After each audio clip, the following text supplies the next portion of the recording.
Thanks for subscribing.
See a few of you coming in here.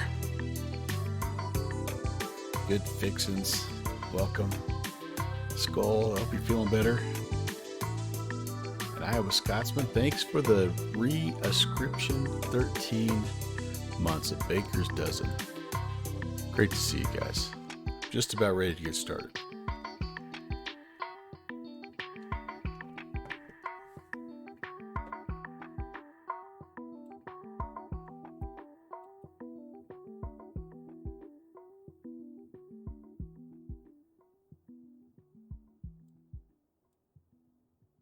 All right. Welcome, everyone.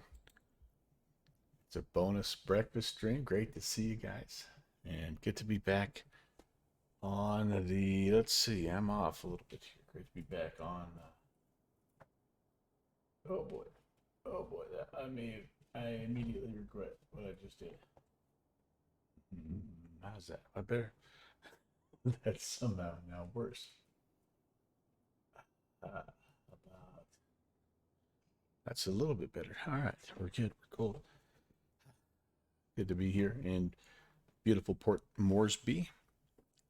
And we're going to be flying to a place to the north called Nadzib Airport in the updated Chancellor.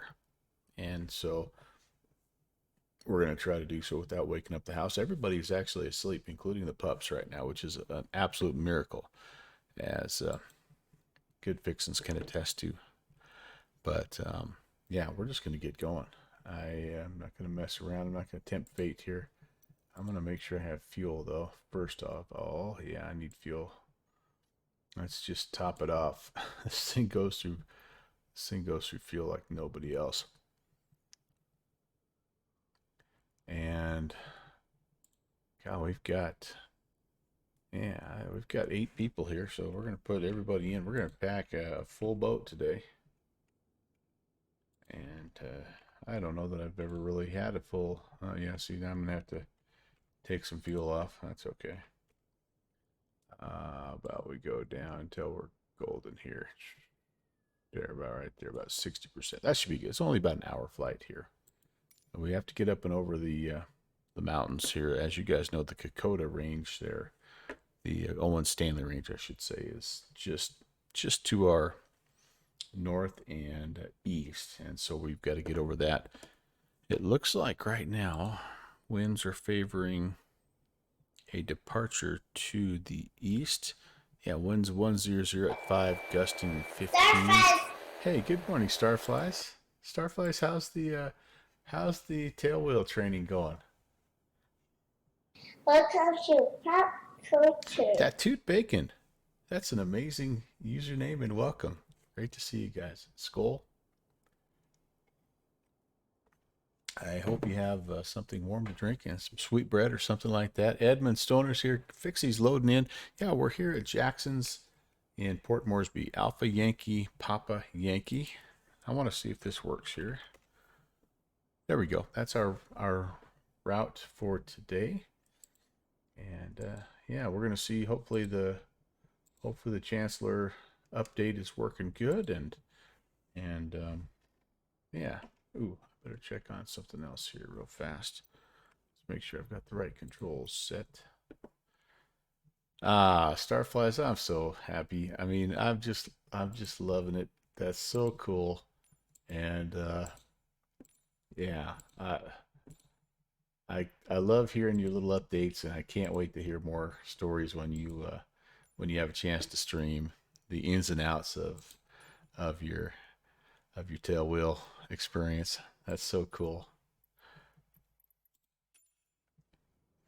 And Edmund Stoner's here. Hey Edmund, I don't know if I said hello or not, but welcome. And anybody else who's in the chat, lurkers are definitely welcome. Hang out and just drink your coffee with us as we're going here from Port Moresby over to Nadzib.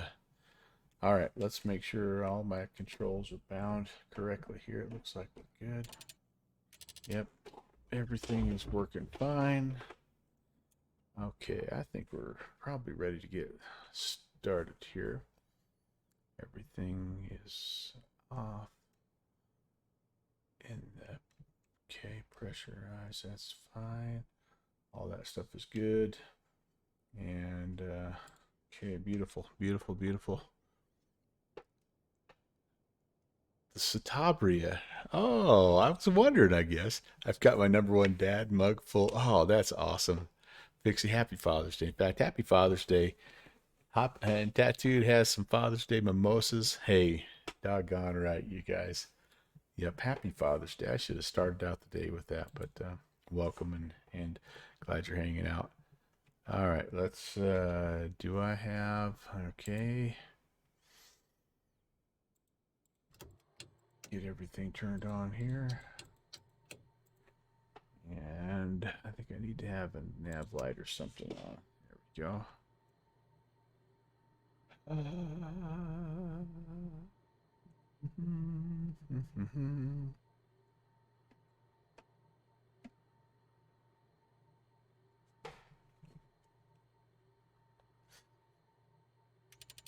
Here's Pentagon.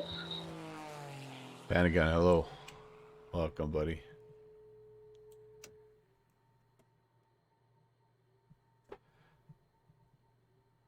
Oh, gosh. Stupid.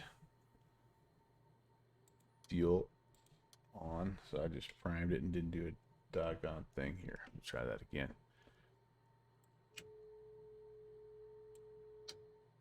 Happy Father's Day to you as well, Rob. Nice to see you, man. Here we go.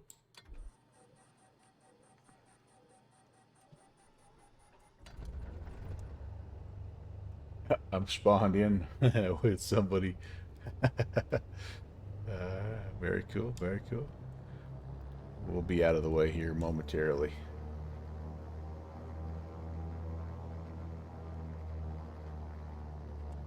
They're getting their engine started as well here. Might take a minute. I think down this neck of the woods is like fall and things are starting to cool off, whereas where I live is starting to get a little bit nicer out. All right, that seems to be good. Primey.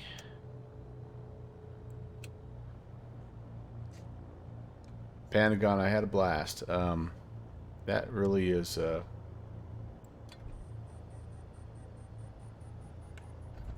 underrated airport, and it was hopping last night. It was cool, and I felt kind of bad because the tower had some issues with his pilot client, I think, and so he had to disconnect for a second and try to work through that. But the departure controller picked right up, and they didn't miss a beat. So it was, I kind of got in at the end of it, which was a little bit of a bummer because I didn't have New York Center, but I ended up okay because we were able to pick up, by the time I got to a little closer to Newark, they were approach and tower and ground for Newark they were on, and so that was cool. It was fun going in there.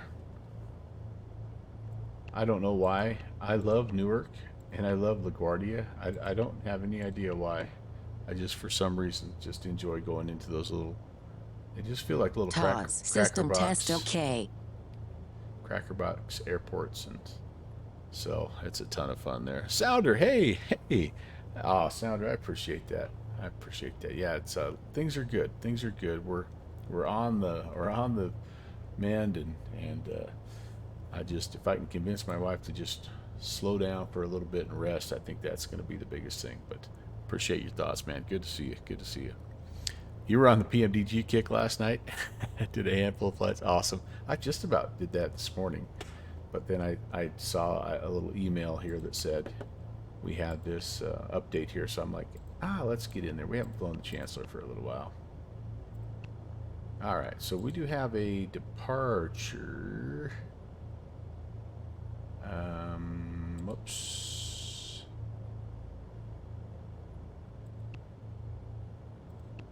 Yeah, let's depart. What do you mean none available? It's a VOR departure. It's the Satco. Right? Is that what I have here? Oh,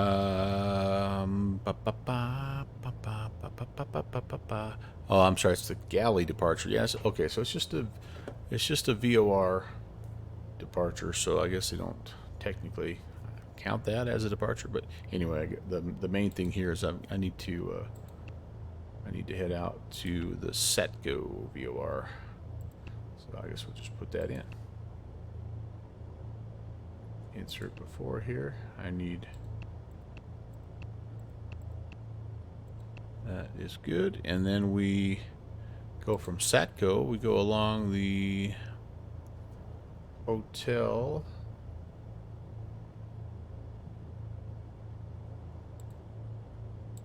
I always forget.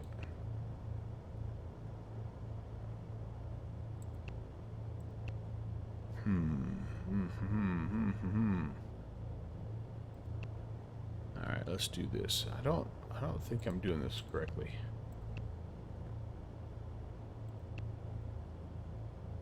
No.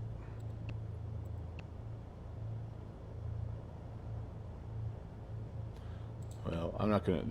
I'm actually gonna be on the Hotel 407 airway, but it's a direct line from Satco to the NZ. And anyway, so that's what we're doing there. Yeah, if you're flying along, guys, this is what I'm gonna fly. I don't know if it's the appropriate route really, but it's just a simple high altitude deal. I'm gonna be at flight level 210 just because the Chancellor can do that, which is awesome.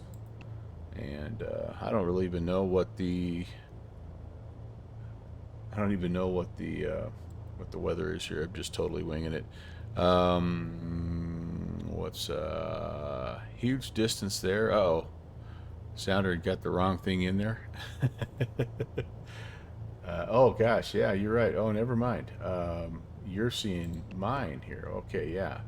Thank you for catching that. That's why. That's why. Yep. Thank you. Sac. Yep. All right. Let's remove that. Yeah, we don't have fuel for that, do we? Good catch there. Thank you for paying attention. I'm only on my second cup of tea here, so I'm not quite awake yet. Sac. Oh. Papua New Guinea. I should have read that a little more closely. Now, can I do... Yeah, like I thought I could load the airway. That's okay. Like I said, it's a direct link between the two. And, yeah, that looks good. All right. We're going to depart 14 left. And is it just, is VFR 1200 down here in Australia, or is it 7,000? I can't remember.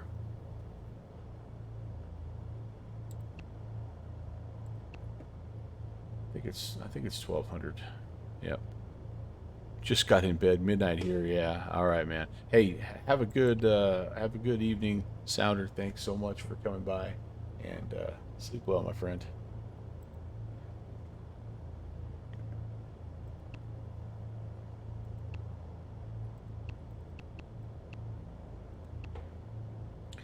There we go. 2280.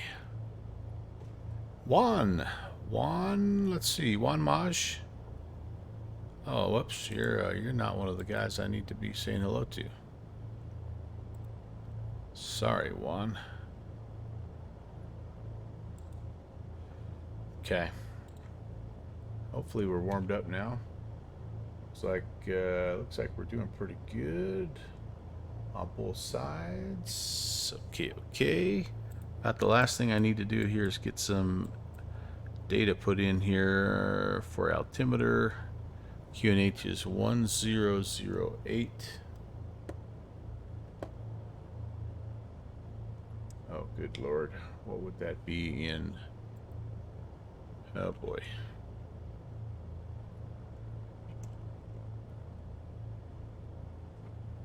In inches of mercury.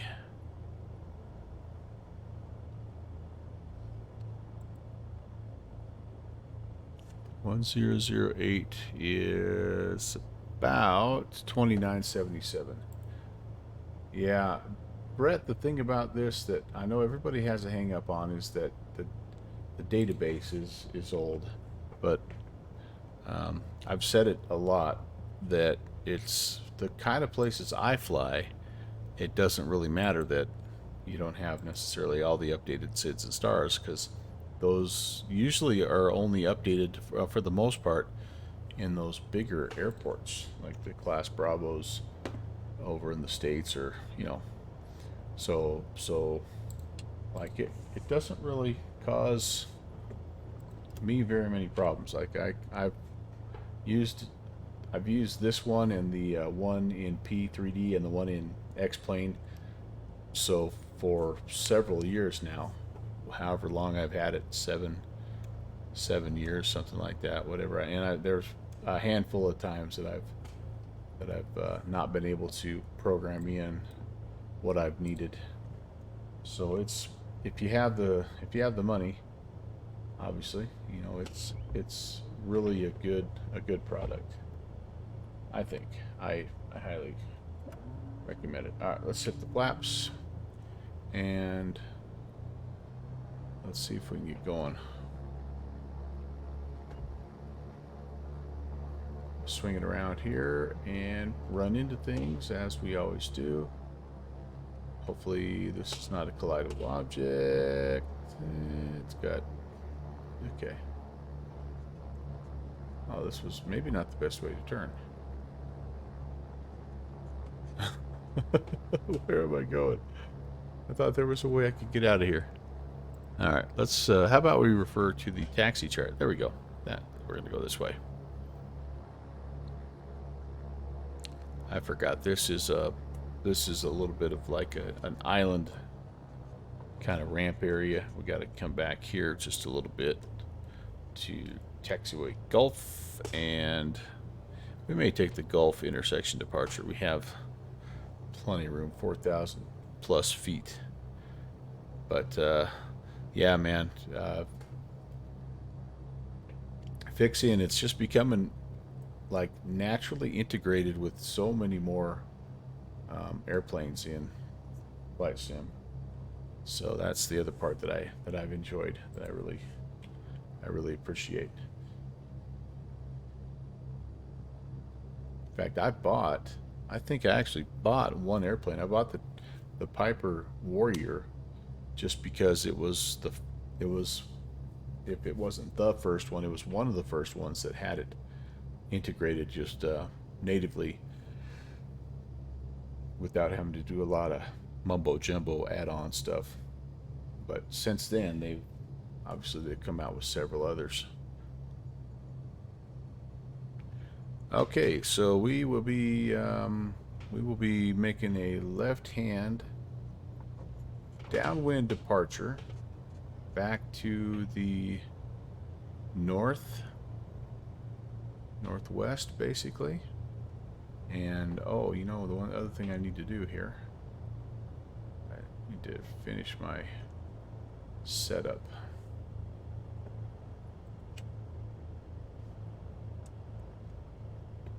Got the altimeter set. I am going to use autopilot today.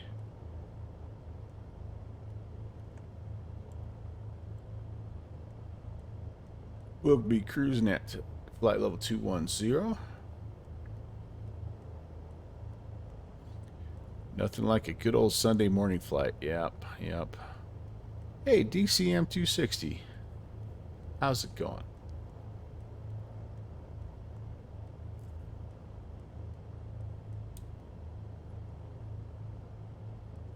Alright, and that's set. And then we need to also do this here. Happy Sunday.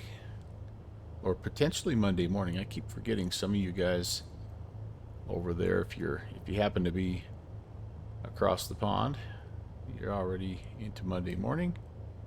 And if you are into Monday morning, then I hope I'm giving you some worthwhile distractions from work here. Alright, all of that is set. I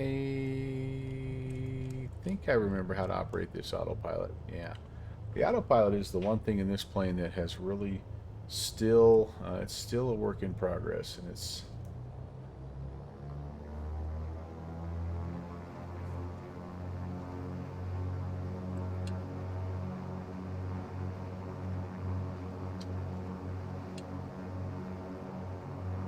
I also still don't really see anything in the run-up, like when I do a mag check, I don't see any RPM drop, so I think a lot of that stuff is still sort of being implemented. This is admittedly a beta product, and they flat out said that. They've just let you know, hey, we're working on stuff. Zero! Hey, Steve. Morning, dude.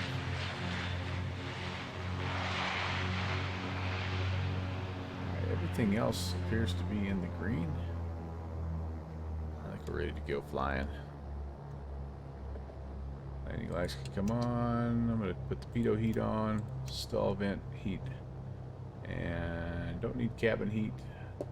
Booster pumps coming on. I think I'm ready. Let me just make sure that I'm common. Port Moresby traffic. Chancellor 11816 departing runway 14 left at Gulf, Port Moresby. Let me know if you're here and you're hearing me, by the way. I have a single notch of flaps set. 555. All right, sweet. Thank you, sir. I got you as well.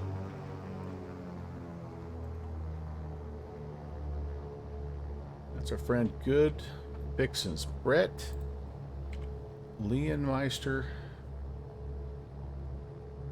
Esquire.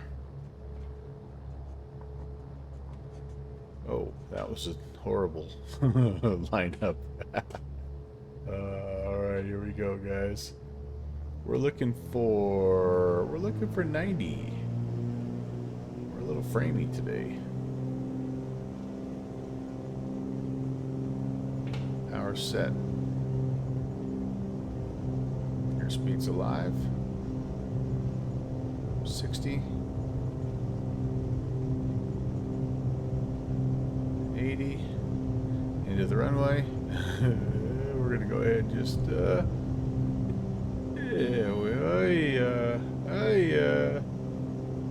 whoa boy. That was not pretty.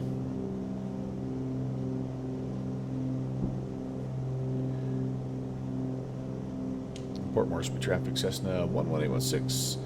Be on the left-hand downwind departure northbound, Port Moresby. All right.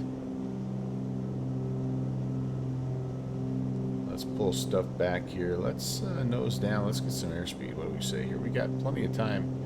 This departure takes you along the mountains, so you have time to climb. All that. You don't have to be in a big hurry. And I'm going the wrong way. Where am I going? What am I doing? I I'm totally going the wrong So way. the eventual Darkwing. The provisional Darkwing is there to catch one of the at Port Moresby traffic. Change plans. Cessna 11816. We're gonna be straight out departure to the north. Good Lord, what am I doing? Did I depart the wrong runway? What in the heck am I doing? I think I departed the wrong dang runway. Well, this is not my fault. Everything is flipped around 180 degrees down here in Australia. Revisional Darkwing. Good to see you. Welcome. And climb via the YOLO one. That's right. Well, I did even more than that, Starflies. Hopefully you guys all went to get coffee on that departure, because that was bad. That was really, really, really bad. Alright, so yeah, it's still a little sensitive here. Holy moly. Alright. They're still just tweaking. I'm gonna blame the flight model, but that was just me not having enough runway and also departing downwind instead of into the wind. So yeah, totally the airplane's fault. All right, I need to catch up with some people here. Just a second. Let me do this. I better just do this.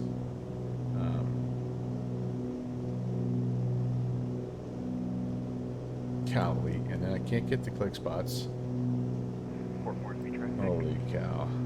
Chancellor 114 with up and departing from runway 14 What left. am I doing here? Foxtrot. This is why I don't use autopilots. Heading mode, indicated airspeed mode. 96 knots, that'll work. Holy moly. Oh, we're not on the heading mode. Oh, because I don't have the... Yeah, this is why I don't use the autopilot. Let's see if it captures back. Holy cow, now I'm about to stall. Wow.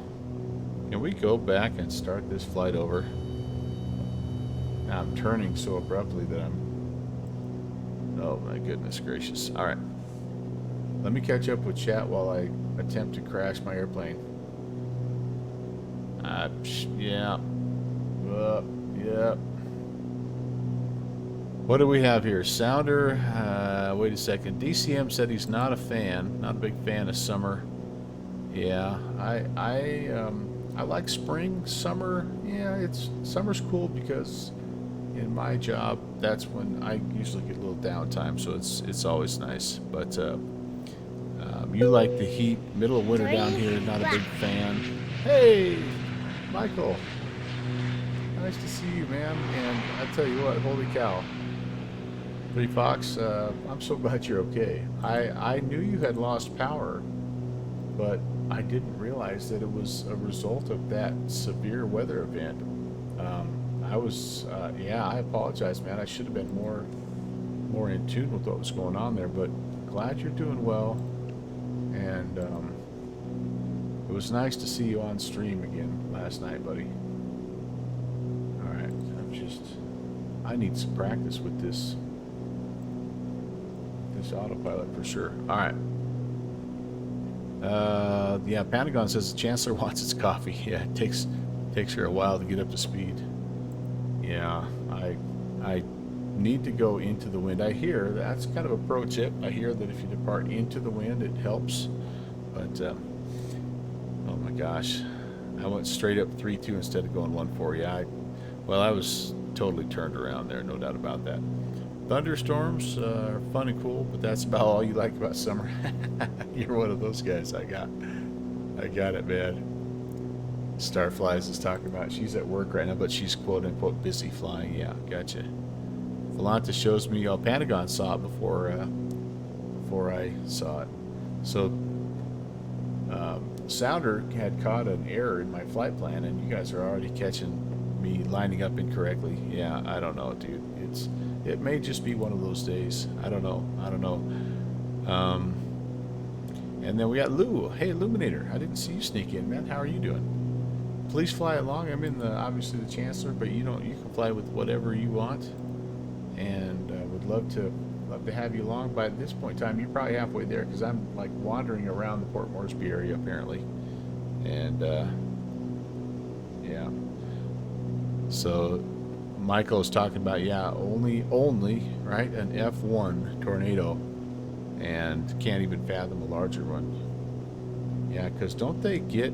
I mean, it's like exponentially bigger, right? Or is it a linear progression of wind speeds? But regardless, you're right. It's a scary deal. I can honestly say that I've been probably close to a few, but I've never been directly affected by one. And yeah. All right, so I think we're actually doing what we're supposed to be doing now, climbing at 100. You know, I could put the flaps up too. I think that helps. What I really need is, like, there's so much to remember in an airplane. It makes sense to me, like, if someone would just, like, it almost needs to be written down somewhere and put in, like organized in a certain way, like almost like a list that you could look at while you're trying, because it's just so hard to remember everything. Does that make sense?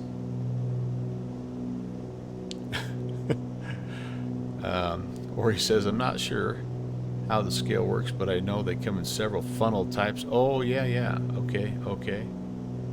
Yeah.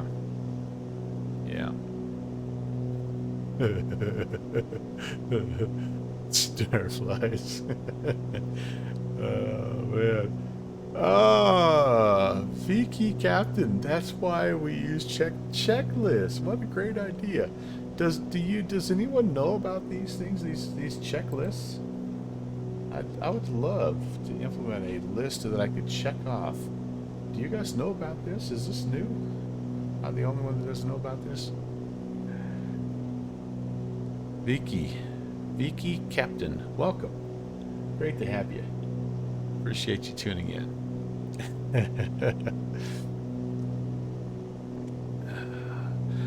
Pentagon calls me Mr. Checklist.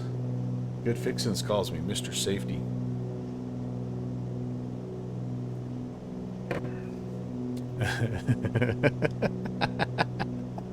Sorry. Oh, yeah, I'm pretty much a pro type streamer, pro type pilot, all that stuff. Haven't given you very many shots of the Papua New Guinea area, but here we are, Port Moresby. Back there, I think I can see Brett's lights in the distance there. That's cool. That's very cool. Something like that. A little glint off the wing. Steve, that's a very good question, buddy. I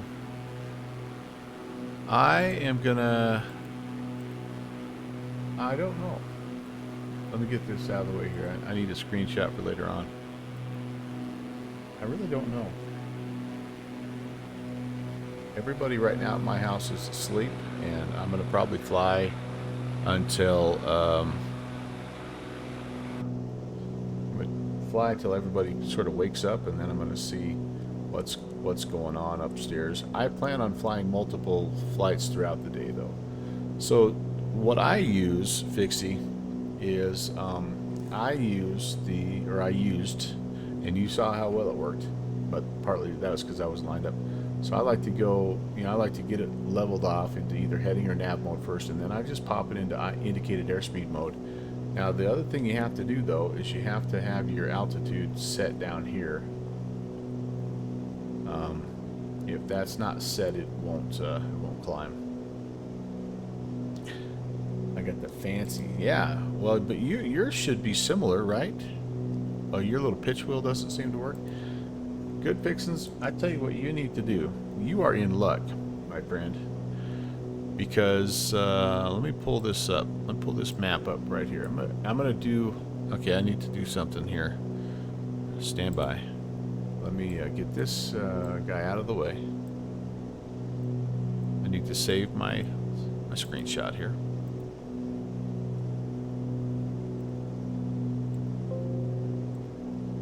And then I'm going to do this. I'm going to pull a slant alpha here. I'm going to show you something. Oh, wait a second. Cancel that. Need to zoom out just a little bit. There we go. All right.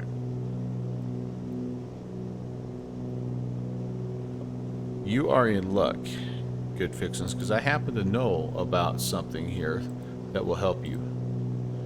Okay, so let me pull this up here. Here's our destination. If you hop in your car and drive just a little bit east down to this town right here, they have a store that sells something that would help you out.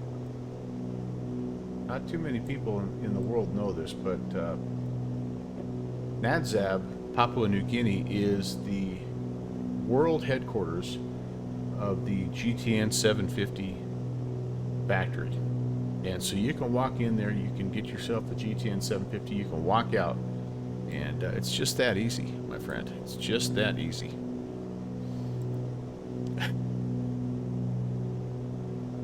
You're welcome. You can thank me later.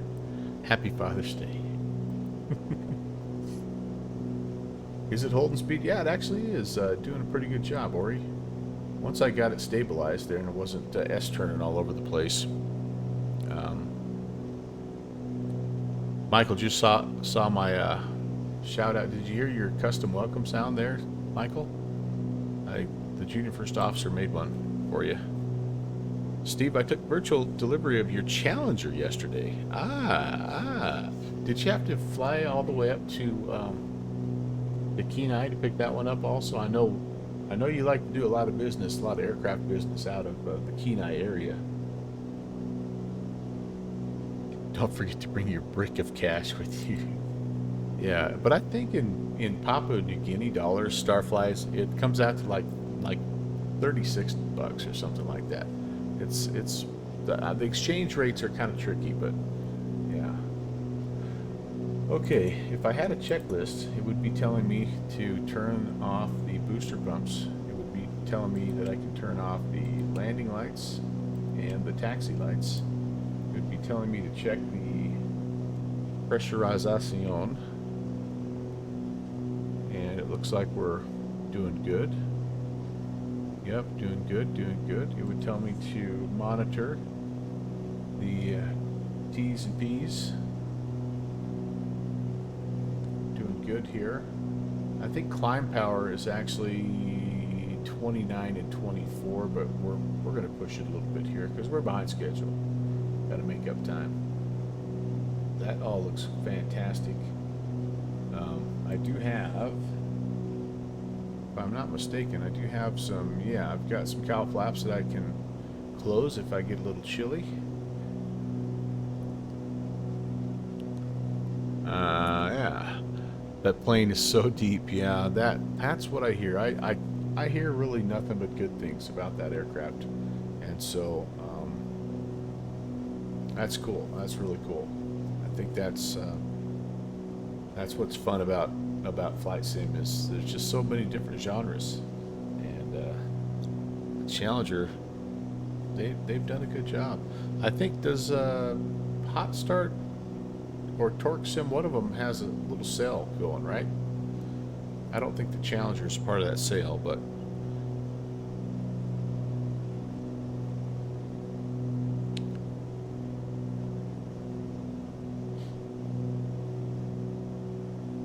they make some good aircraft.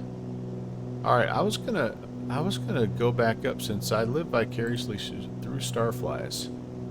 I wanted to go back up. She mentioned we're at the blue line. The blue line is a safe spin. Thanks, Jerry. By the way, I didn't see that comment there earlier. Appreciate that. Most of you don't know that Starflies is she's actually a distant relative of a very famous Cessna pilot. And I don't want to mention names because she doesn't like the name drop, because she doesn't like her fame to be a result of this pilot. But yeah, we won't go any farther than that there. Starflies is currently looking to see how do I unfollow. All right, so there it is. The Satabria. All right, Satabria. What does this aircraft appear to look like? I'm gonna check it out here.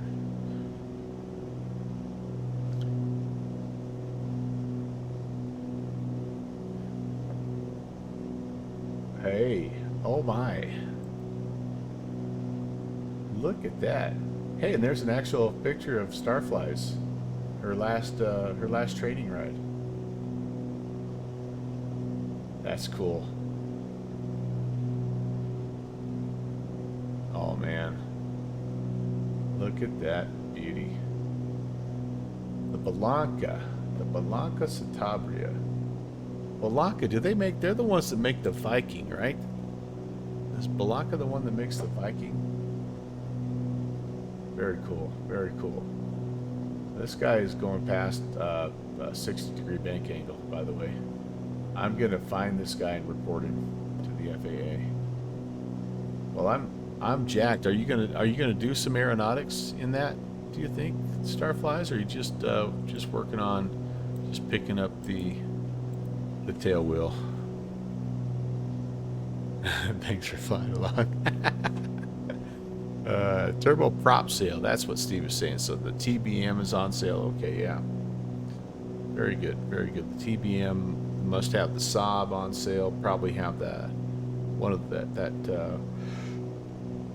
Islanders, right? One of the Islanders.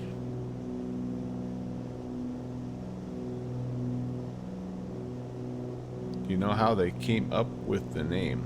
It's aerobatic backwards. Yeah. No, I won't be doing aerobatics, just the tail wheel. Awesome. Well, because you've got to save time to go get your float rating after that, right?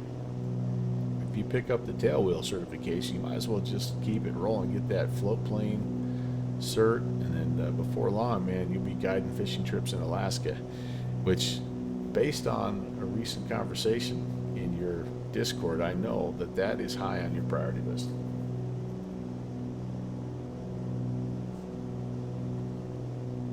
Gets off super, yeah.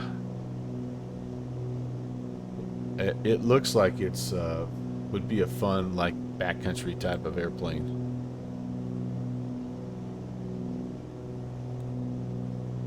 Well, now I kind of want one in flight sim. I wonder if there is one. Let's see. Satabria in X-plane. Do we have one? Do we have one? I don't think we do. I'm going awful slow there. Yeah, and you'd think I'd be able to... like, you'd think I'd be climbing a little bit better as slow as I'm going. Do I still have my...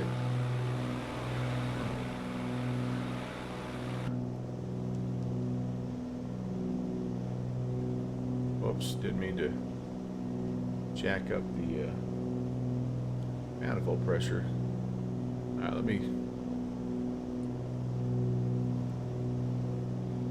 let's see. Can I go vertical speed mode? Let's spin this down here. Oops. Let's level off. Let's pick up some speed here. It should be at least climbing blue line, right? All right, that'd probably help all the way around. Also, there's no Satabria per se, but there's a Super Decathlon in X-plane. It's similar, I guess, to what... Okay, cool. It's an X-hanger. Alright, very cool. Okay, now let's resume our climb here at about 140. See what that does, see if that helps us out. Yeah, that takes our climb rate from 1,000 feet per minute to 500 feet per minute. Okay, that's, yeah, but you're right. We need to get going a little bit. Yeah, VY is likely slower than blue line. Okay.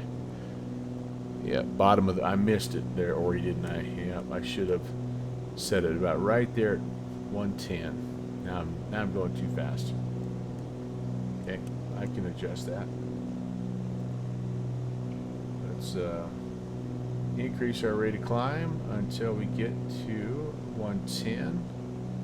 Again, it would be so helpful if this stuff was written down somewhere where I didn't have to remember it. You'd think they would, somebody would develop something like that. Okay, so we'll just let that speed come down. We'll try to pick up about 110. There we go. That should work. 111, even better. Even better. And yep, there's, you can see Pixie there is, he's already passing me up.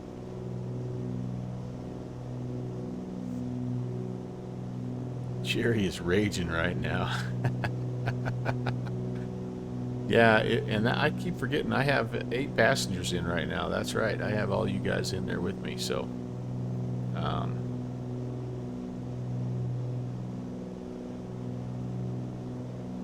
Steve's saying if it's lightly loaded, a pretty hefty guy like me in it with full fuel, and it's not that sporty. Yeah, so over 500 feet per second.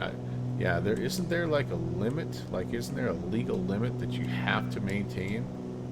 Or I thought actually I thought Starflies told me that at one point in time, or was trying to show me that. It might have been in a different airplane, but there was some kind of like legal requirement that if you can't fly a certain, maybe that's just a per departure thing as well. So see that line?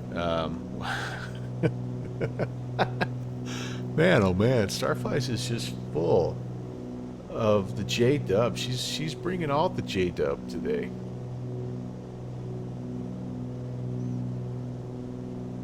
$500 is the legal limit for IFR. Okay, I thought you had told me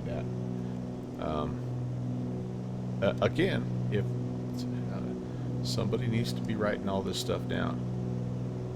So I'd show you out the window here what's going on, but I forgot to clean the windows here.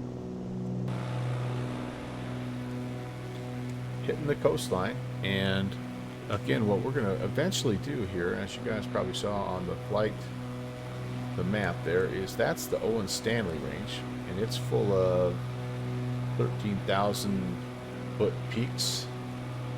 But yeah, we're gonna hang a right. We're gonna go over the top of that, and when we get to the other side, we'll come sort of be on the northern coast of PNG, and then we'll start the descent. We flew last time we were here. We flew kind of up in this area and hit a few bush strips. If you like bush flying and have never been up here, this is a fun place to explore. Let me see if I can show you what I'm talking about here. Oh, it's messing with my flight. There we go. Let me get this updated here. Okay. There we go. Just about to make the turn. All of these little dots, these are all little village airstrips. It's, hey, there's Fixie. Whiskey Papa. And there, right there, is a textbook. We really call that the old fishhook departure. Again, kind of an advanced technique that they don't really teach everybody. But what you do is you come out here and you hang an immediate hard left. And what that allows is any departing traffic behind you, if they're faster than you, then they can go ahead and go around you. So that's, again, the fishhook. Sometimes it's, they call it the old nose departure. Yeah. See the nose with the forehead there, you know. But yeah, that's just about as well as you can execute that. Really. I mean, I don't mean to toot my own horn, but so anyway. Yeah. So we buzzed around here, and we ended up at Kokoda last time. And I thought about maybe starting at Kokoda today, but I didn't really have any good, there's no spawning points there. I didn't want to be that spawn in at the end of the runway with everything running guy. So, yeah, anyway, that's what we're doing. And, again, right here, Pixie's going to be driving down here to the, we should have went to the Lay airfield so that Pixie could have just flown right into the GTN factory. But, yeah, sidestep departure. Yeah, that's also what it's called, Ori. Right. Steve, they had a real chancellor there at your airfield yesterday. Ah, cool, man. All right, I think I'm going to turn off the Pentagon go-around cam for now. I think the maneuver that they teach in core curriculum is the a maneuver they teach at the Jerry Safety Institute. Yep. Yeah, I wasn't totally sure where I picked that up, but that does sound familiar now that you mentioned that. You're going to stop at 16, tired of fighting it, manual climb. That's really wild that it doesn't allow you to adjust that. We're through 19.8, and I don't know the transition altitude here, but I'm guessing we're through it. So let's go ahead and reset this 2902 altitude alert coming up here, 1,000 to go. We do have our altitude armed. Some of the autopilots, there's this little button over here that I always forget to push that arms the altitude. So looks good.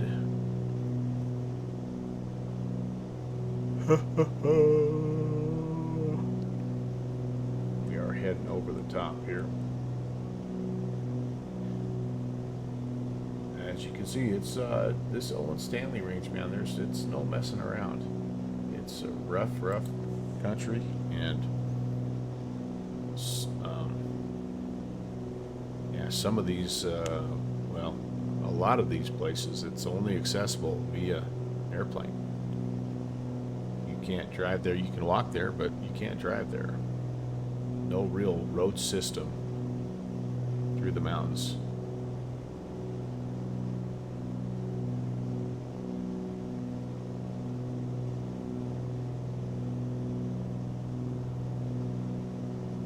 There we go. Just about to 210. Trim wheel on your Bravo makes you go crazy. Pitch dial on autopilot doesn't work and your arms are getting tired. I'm doing a little bit of bobbing and weaving here on the altitude hold. That's interesting. Huh. Yeah, it's Mr. Autopilot is still a little bit of a work in progress. I can take credit for the crappy departure there. That was definitely nobody's fault but my own. But this here is not working like it's supposed to.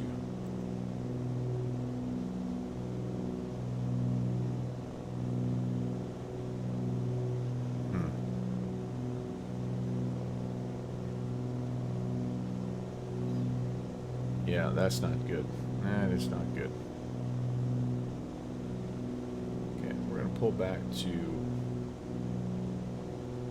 cruise manifold pressure and RPMs. Yeah, it's the autopilot trying to hold that altitude here. And yeah, that's not good. It's not good. We may have to go manual flight ourselves. I was hoping maybe if I gave it a little bit of time, it might sort of, you know, balance out here, but it doesn't look like it is.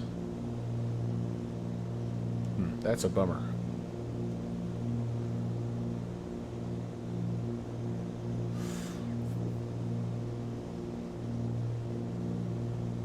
Yeah, because I shouldn't have anything. It's not like we're getting, you know, updrafts and downdrafts like that. Correct. I'm using the TDS. Yep, that GTN 750 from TDS.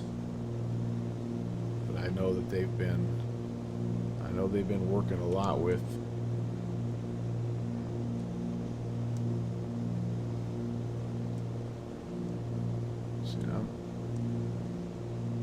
adjusting the trim here a little bit, and that's not, yeah. They've been working a lot with FlySimware on trying to get stuff just like this sort of figured out. Alright, well, we're going to go ahead and see if we can just get it trimmed out ourselves. I'm not having much better luck myself. Wow. Okay.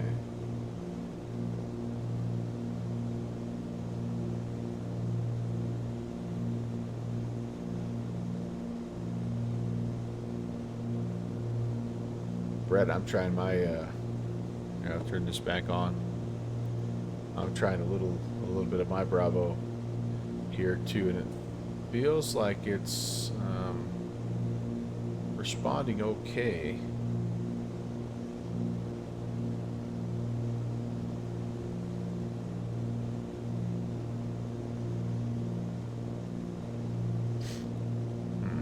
Okay. Oh, there's the weather update. I'm going to try to get it up to 210 and then re-engage the autopilot just out of curiosity, just to see what it does.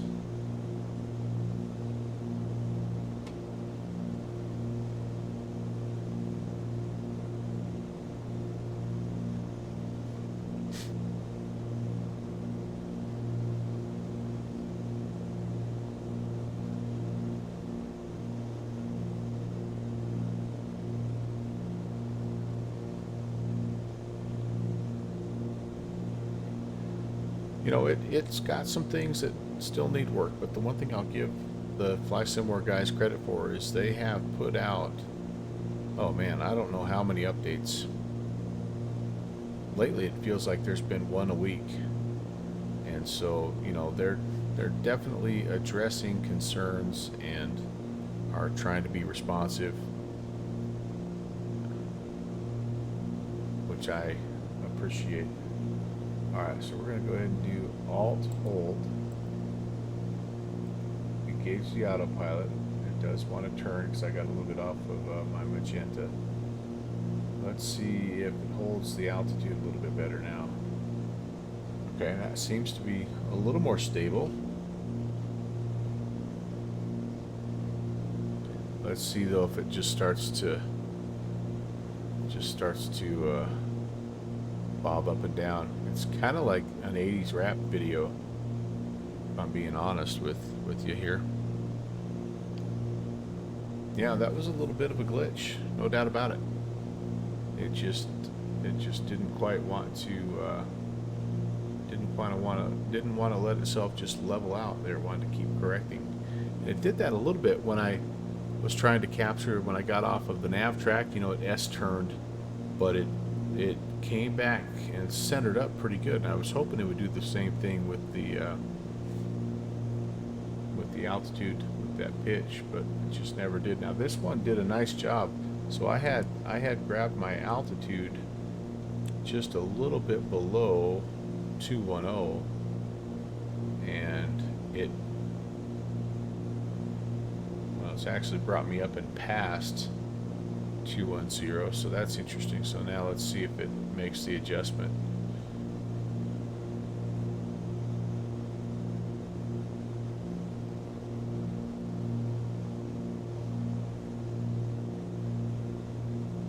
Yeah, it's still struggling a little bit to hold 210. Okay, yeah, so be it.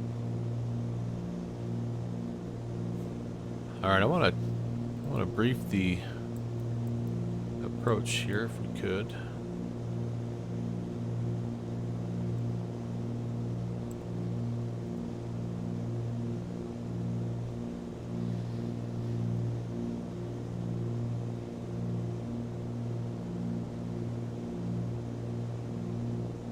Of course, I don't have any kind of a weather report here. Shoot.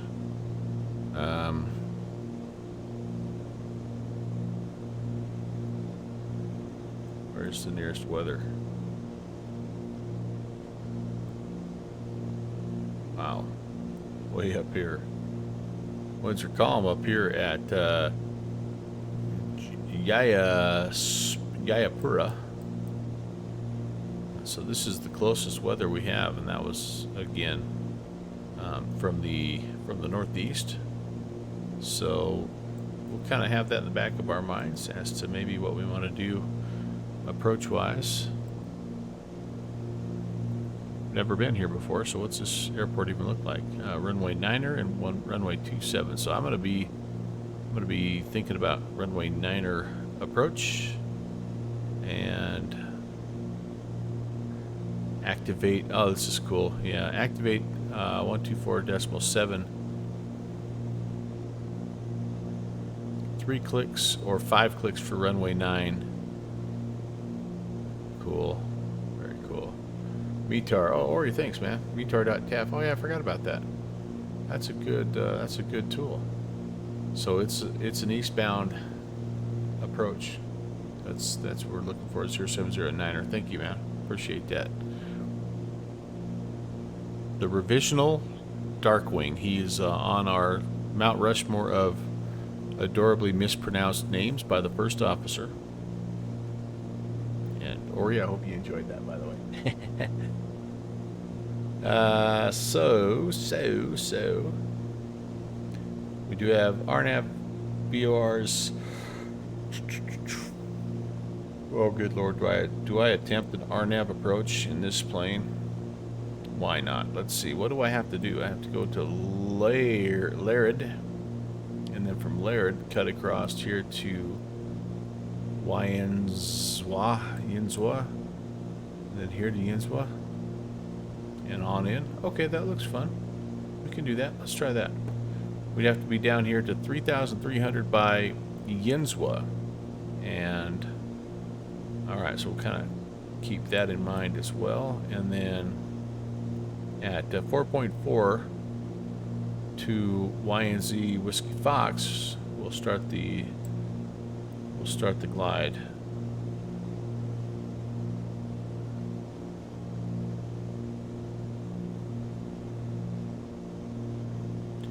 Fixie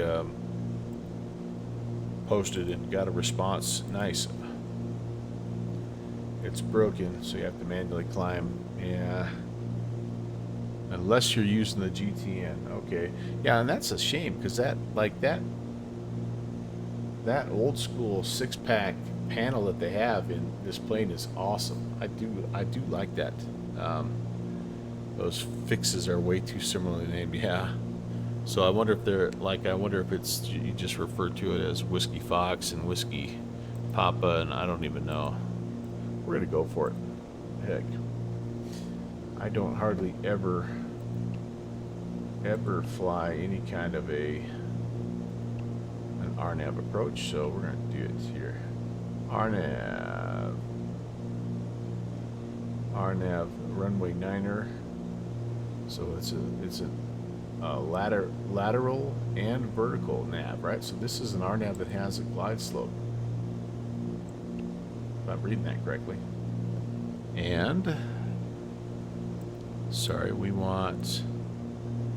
could come in. We don't need to go all the way. We go to YN Zulu Whiskey Alpha. Yeah.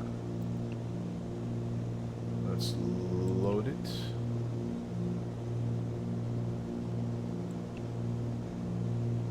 Okay.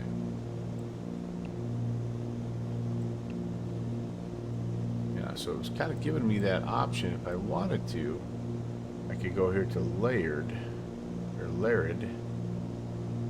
Maybe it's safer to do it that way. I think the biggest thing, there's the initial point that I put in there. That's at the Whiskey Alpha point. Biggest thing is just not getting down too soon.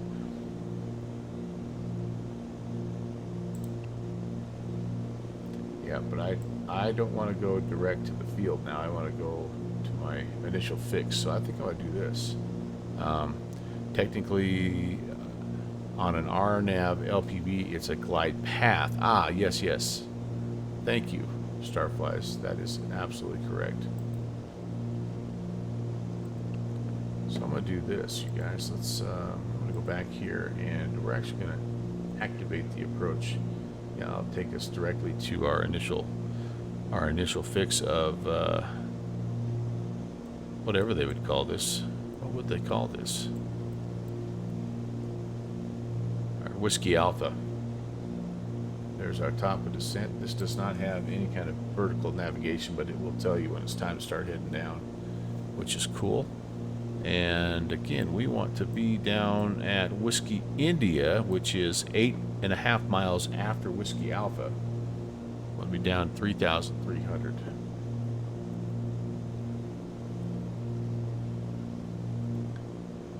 All right, your favorite part of the program is about to occur here, the pilot math portion of the program.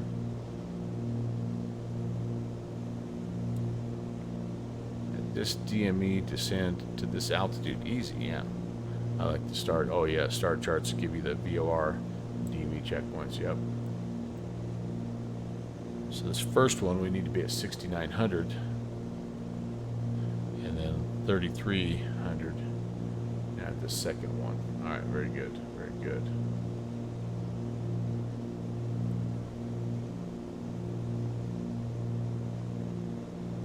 So from 21 to 3,000 is 18,000 feet, times 3 is a little less than 60 miles. From Whiskey India is when we want to start the descent. So currently we're 62 miles from Whiskey Alpha. So yeah, that top of descent mark, I think it's going to be just about right. Again, Whiskey India, that final approach fix is 8 miles past where we're going right there. So we have to hit this plus another 8 miles. So we actually have 72-ish miles to run. Yeah, that should be pretty close. Or he says should be a VNAV on the GTN, which will give you a decent advisory, descent advisory. Yep. Yeah, and that's, I am seeing that top of descent mark coming up here. Yep, I don't do nearly enough of these. I really should try to do more of this type of stuff. Now here's the other thing about this that METAR.TAF helps with is the QNH is 1007, so that was about 2977 for this this baby. We'll get that set as we descend through 180. Yeah, we just steadily climbed up here. We didn't really do a good job of holding 21,000. We're, you know, oh man, I'm sorry, we've climbed 1,000 feet over where our intended climb, our intended top of climb altitude was supposed to be. Huh. Well, there you go again. It's a beta.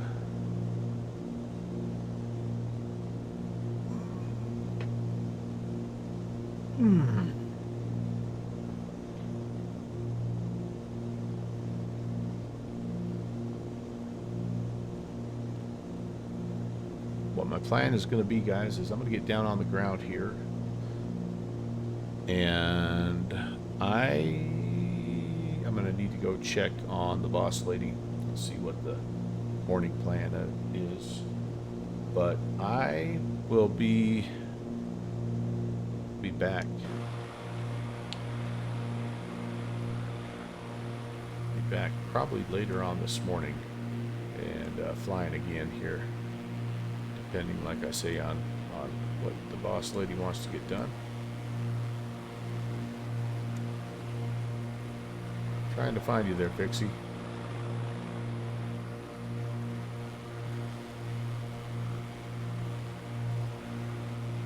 I bet if you kept it at this view for a little while, you'd start to see a bunch of little bush strips here and there. Like that could potentially be one. I mean, they're cool. It's a really cool place to fly. You're just down at 16. Yep, I'm about to start to head down here myself. Vertical track. There it is. All right, so let's do a. I'll do an indicated airspeed descent here, And I'm going to just pull back on the manifold pressure a little bit, and let's see if we can get ourselves something halfway calm here.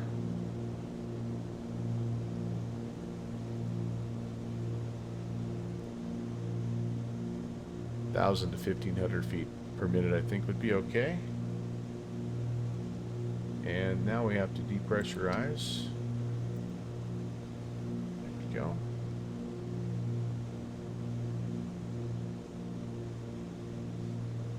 Alright, I think that looks pretty good.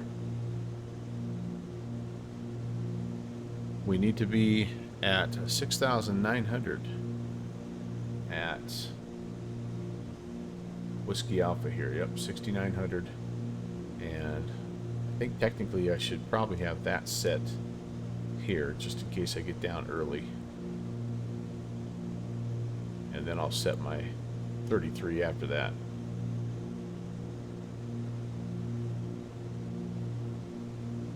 And we'll set that. And not sure if we get any kind of a descent banana or anything here, but oh, we've got a little place we could land there. Alpha Yankee Bravo uniform. Interesting.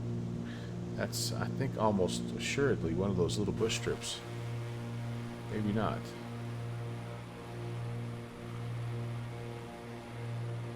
Maybe not. That looks like some sort of a mining operation. There's a lot of mining here.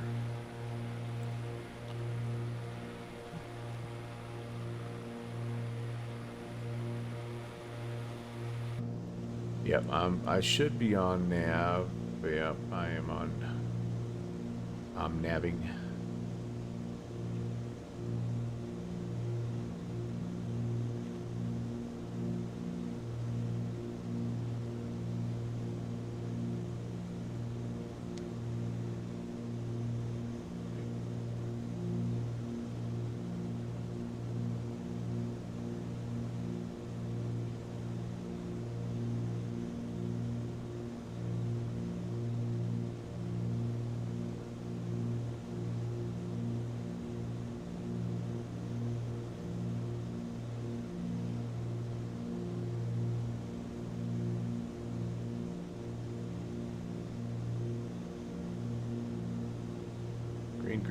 Green. Do I have 20 hours in this baby?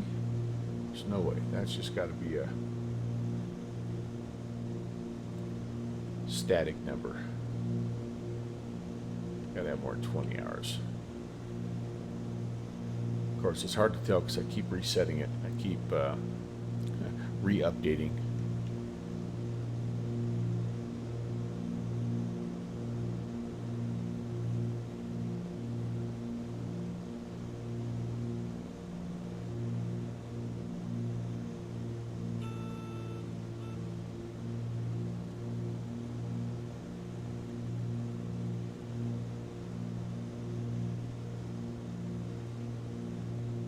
I really am not, like, I've not been setting any kind of speed records today, that's for sure. True airspeed though, 200, that's not bad. And I'm definitely conserving fuel here because I've been been pretty conservative as far as the manifold pressure.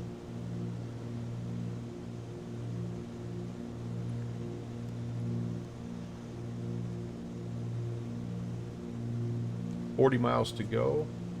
And we have right there 12,000 to lose. Yep, 12 times 3 is 36. So we've got enough time to get down at this rate.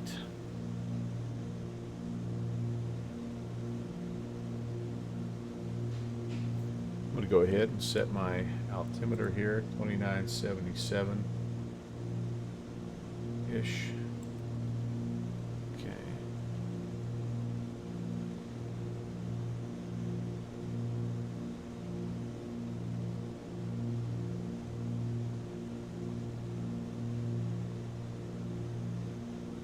All right, Ori, I'll be here, man. We're just gonna go get some more tea.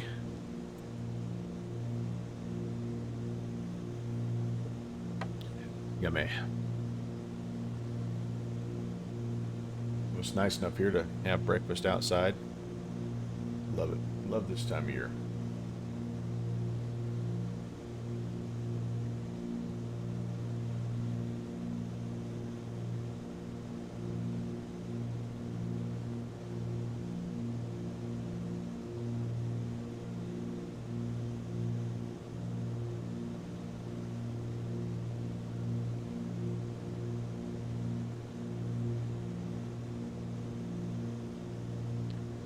There's Fixie. I think he's just going to be out in front of me here a little bit. And there's that AYBU, Yankee Bravo uniform. What does that look like? Oh yeah, that's actually a nice little strip, not a bush strip. So that would have been, if we had some kind of a problem and had to divert, that's where we would go. Very cool. Those places are like gold out here, man, because it is. Well, a lot of that. There's not a lot of places to divert if you have problems. I mean, there's not a lot of places just to try to put it down and just be survivable. I mean, everything is so heavily forested.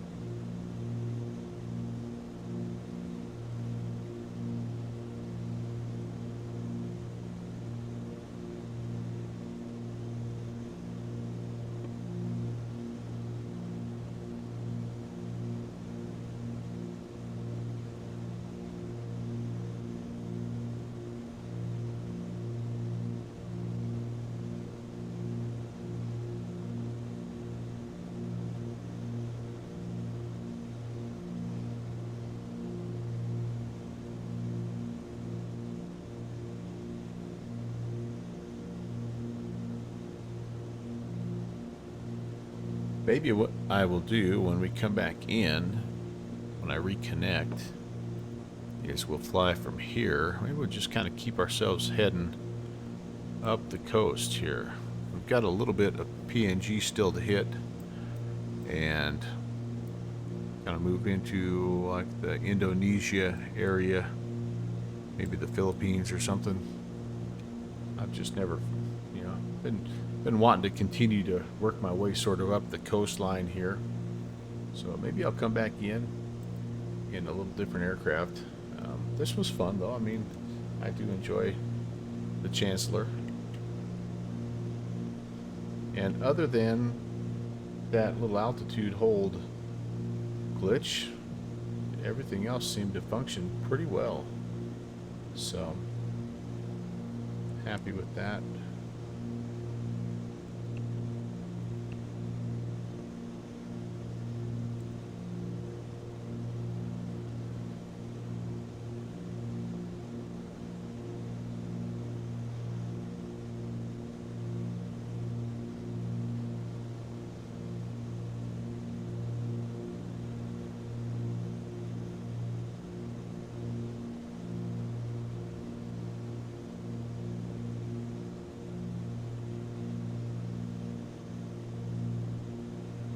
Yeah, how are we doing here? We need another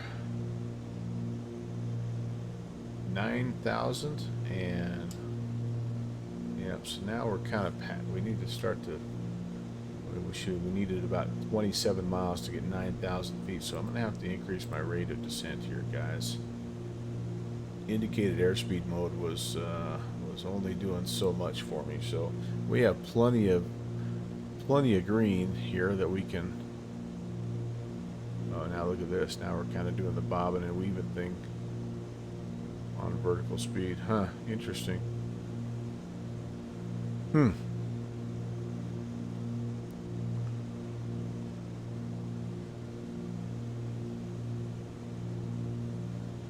Weird. I was hoping to check and see if I could pick up the glide path, and I just don't know if I'm going to be able to do it. Go back to indicator. What's it do? Does that settle it out any for me? Yeah, it does a little bit. Okay, that's interesting. That's quite interesting. Let's try this. What if I just nudge it down a little at a time here? No, just bumped it 200 feet per minute, and it's just immediately going into that little deal. Okay, but once I go back to indicated airspeed mode, it chills out. Weird. Weird. Get targeted. You're right, I forgot that. At 210. Oh yeah, wow. So I am a little slow yet. No, I'm almost right on it. So I need to speed up a little bit. Thanks for pointing that out, Starflies. That's oh no, wait. I'm way slow. I'm 160. I should be 200. Oh boy. It's not gonna like this. It's not gonna like this. I'm not gonna be able to use the autopilot to do this, guys. Okay. Yeah. All right. Let's just take over here and see if we can get it sorted out. That number is just your ground speed. Oh, it's not what I should be doing? Okay.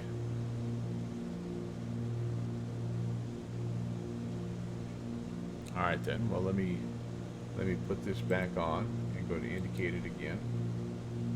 And let's see if I can find it. I must have to dive in a little deeper then to find that.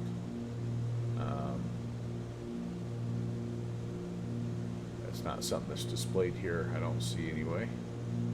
No, no, no, no, no. You click the flight plan, it should be in your B now. Okay, so let's go. Flight plan.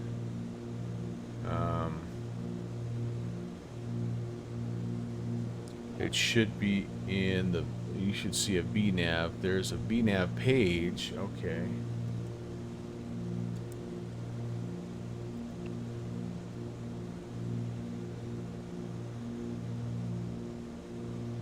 There's a VNAV page where it will give you the suggested vertical speed to meet your altitude target in the menu. Or he's saying, okay, so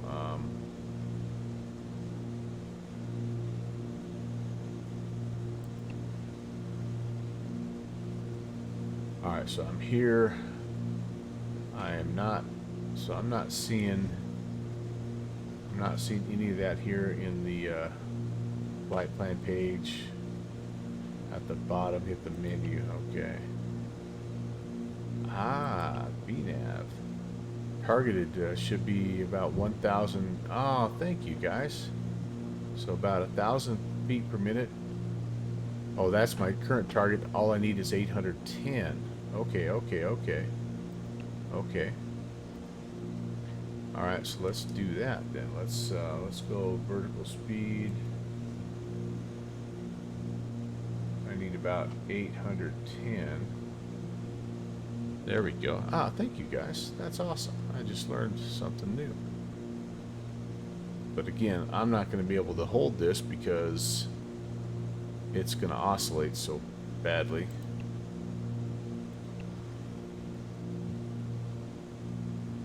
Well, what I'll do is this. We'll hold this roughly 810 until we get down to 600 or 6,900, and then we'll level off. And we'll hopefully then once we get on approach, I just don't know what'll happen. We'll see. We'll see. Okay, I can't keep doing that. I just can't keep doing that. Yeah, that's what I'm gonna do. I just went back to indicated airspeed mode, and so vertical speed, I'm trying to get to about 800 here. So that's actually not bad. I just kind of clicked out of vertical speed mode, and that's probably close enough. That's 1,000 to go, and we're in really good shape here. We're clear of the terrain, which is the important thing. We're going to be at 6,900 at Whiskey Alpha, and we'll make our turn, and we'll start our way down to 3,300. Yeah, I think I'm going to have to do that kind of for the rest of the time. The vertical speed is just not working right. And oh, that's way cool, you guys. Yeah, I just learned about too. Oh, you know, the other thing I could have tried to do here probably doesn't work.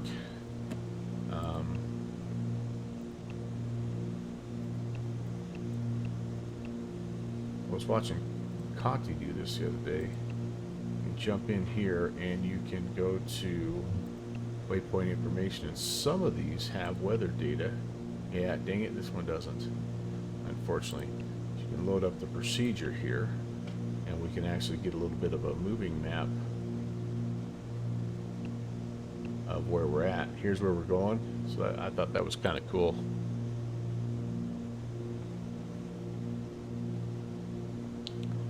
Okay, there we're at 6,900. Now we're waffling again because sometimes we don't like to hold our speed. Indicated mode is always safer than being in vertical speed. Starfly says, in her opinion, vertical speed mode can lead to very unsafe altitudes if you forget about monitoring your airspeeds.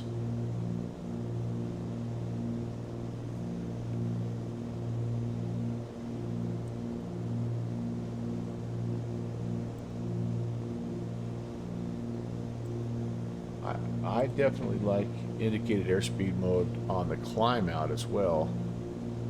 I feel like it keeps me from stalling. Like I feel like when I go to,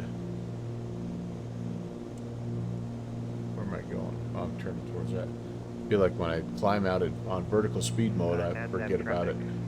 And attitudes, yeah. Oh, attitudes. Okay, thank you. That's kind of what I was thinking too. On climb out, if your vertical speed is, I mean, yeah, you can just get too slow and it can be a problem. So I kind of prefer that myself. All right, and he just made a nice radio call, and I needed to as well. And NATSAB traffic, Cessna 11816. We are currently descending through. Sorry, we're currently at 6,800. We are on the RNAV runway 9er. We'll be at November Zulu Whiskey India inbound runway 9er. Okay, so I forgot to do this.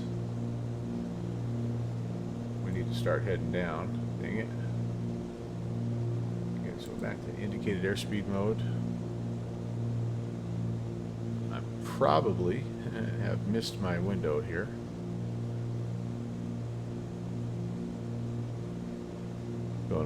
I'm going a lot faster now than I was before, so that's all right.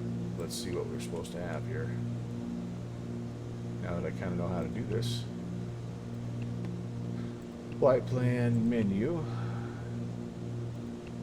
I need about, oh my goodness, about 3,000 feet per minute. Yeah, I screwed that up. I was farting around and so I'm definitely not going to get 3,000 feet per minute. We'll slow it down as much as we can. If we have to, I'll just do a little 270 of shame.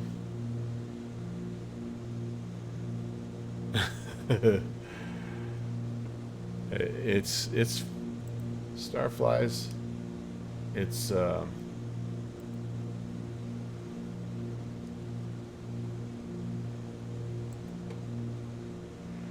traffic, Cessna 114 Whiskey Papa. We're beginning the outbound leg on the VRDME approach for runway 09er. Right. We can hold at West C for the incoming traffic as published at that. all right. Traffic there. You go ahead. We actually have to do a little 270 for altitude. We're out here just probably 10 miles west of the field, and we'll actually hold for you. So this outbound leg is 18 miles. Ah, roger that. We'll turn inbound then, and we'll get out of the way.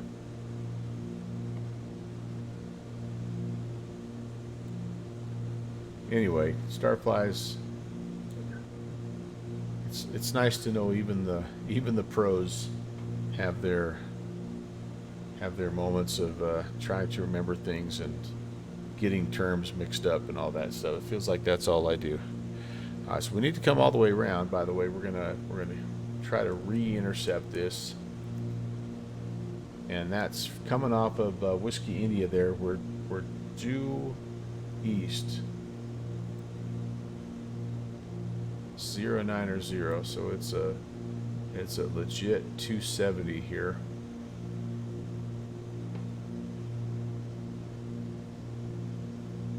And oh, I have 39. I should be at 3,300.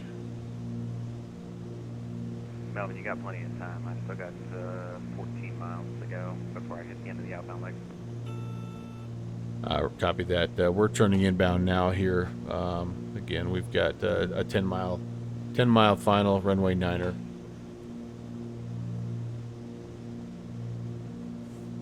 All right. So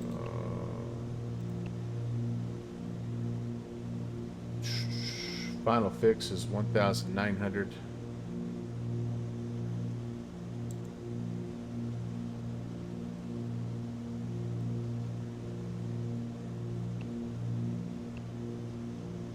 About 1,000 feet per minute will get me there. Okay. Am I unindicated airspeed mode? Nope, not now. I'm going to go ahead, come on down here.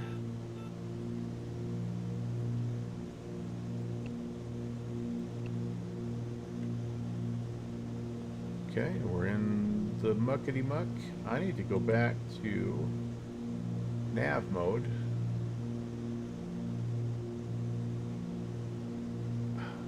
Goodness sakes. And they'll jump me back over, get me back on course here. And I have no idea. I think I probably screwed up, and I probably have missed the glide path. No, I have not. There it is. So we're still below the glide path.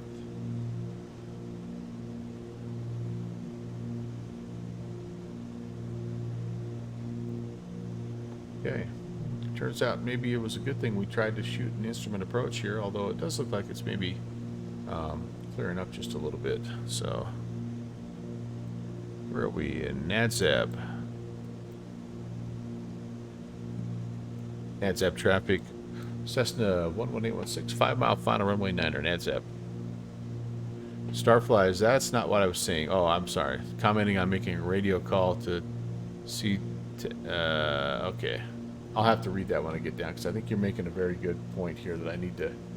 I think I'm half reading things while I'm trying to fly, and so I'm missing the overall point. So hang tight. You guys over here, you good? You hang tight. I'm here. We're here. We're gonna do this. Fly the plane. Fly the plane. There's the runway in sight. All right. I love you, Otto, but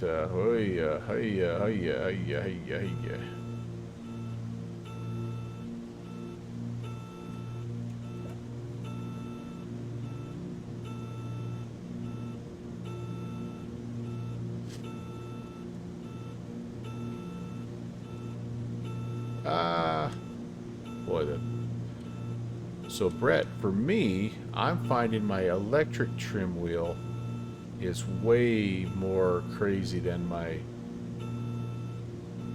electric trim, I should say, is way more crazy than the trim wheel.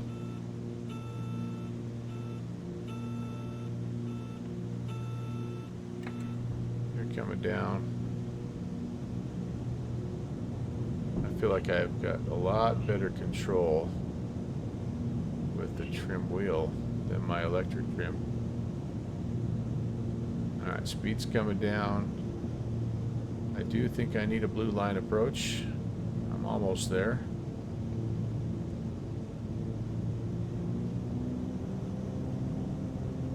Second notch of flaps.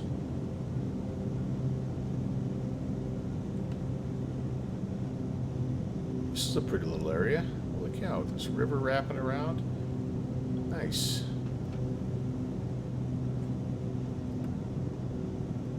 Okay, that's going to be the final notch for me. I think we have another notch if we need it, but I'm going to just go flaps 3.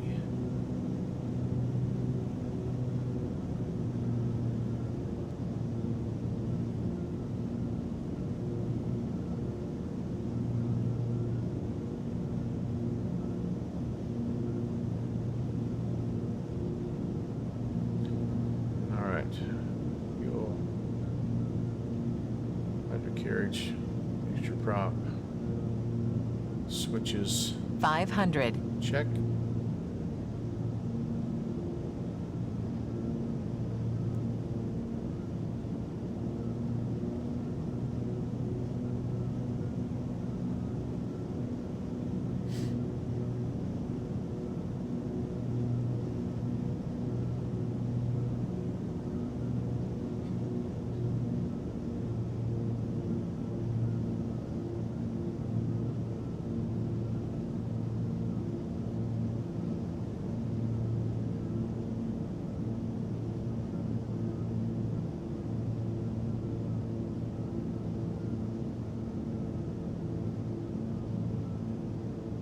Oh, overflared it. Golly. It does not. Wow, holy cow. Oh man, it is, that was wild. Could not get it to level out.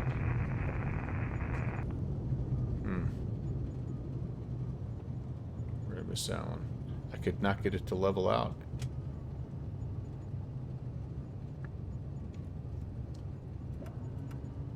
Okay, we're down.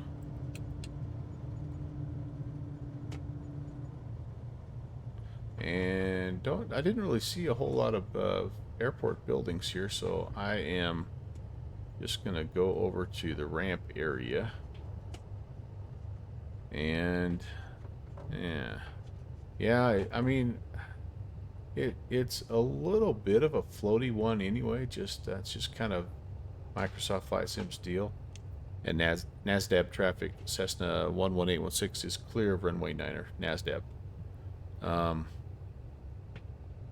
But yeah, I was just like, it was ultra sensitive there, and I don't think I was carrying too much speed. I mean, at one point in time I was down clear at 70.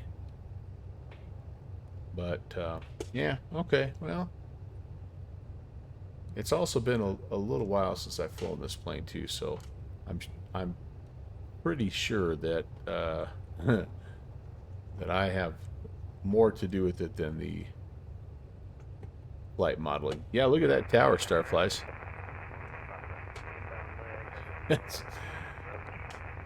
Yeah, had a little budget crisis here when they were doing tower construction. All right, well, we're down, and an enjoyable flight nonetheless. It's always fun to test things out, and for the most part, it did work. So what the hey, right? Let's get this thing shut down. We'll see if we can watch Fixie come in and do it the right way here.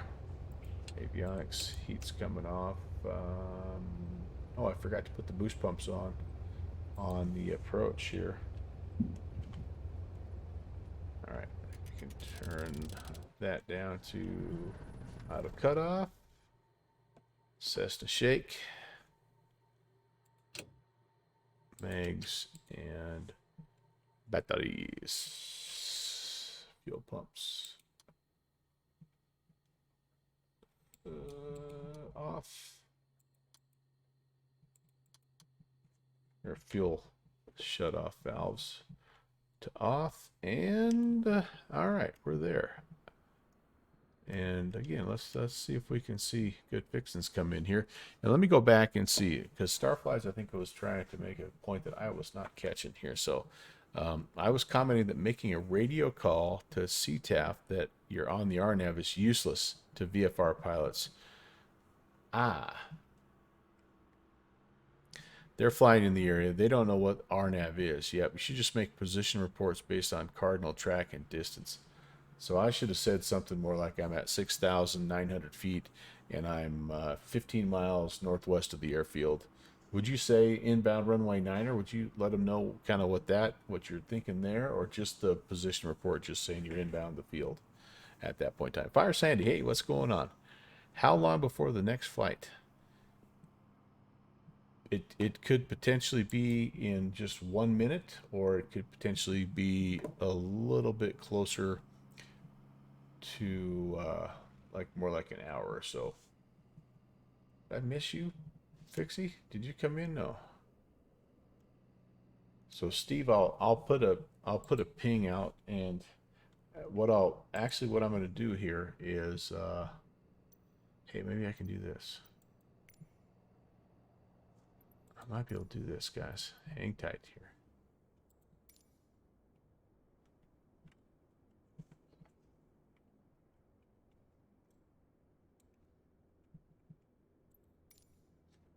My drone skills are not great. I'm gonna not gonna lie to you here, but maybe we can come out here and just take a little bit better look here.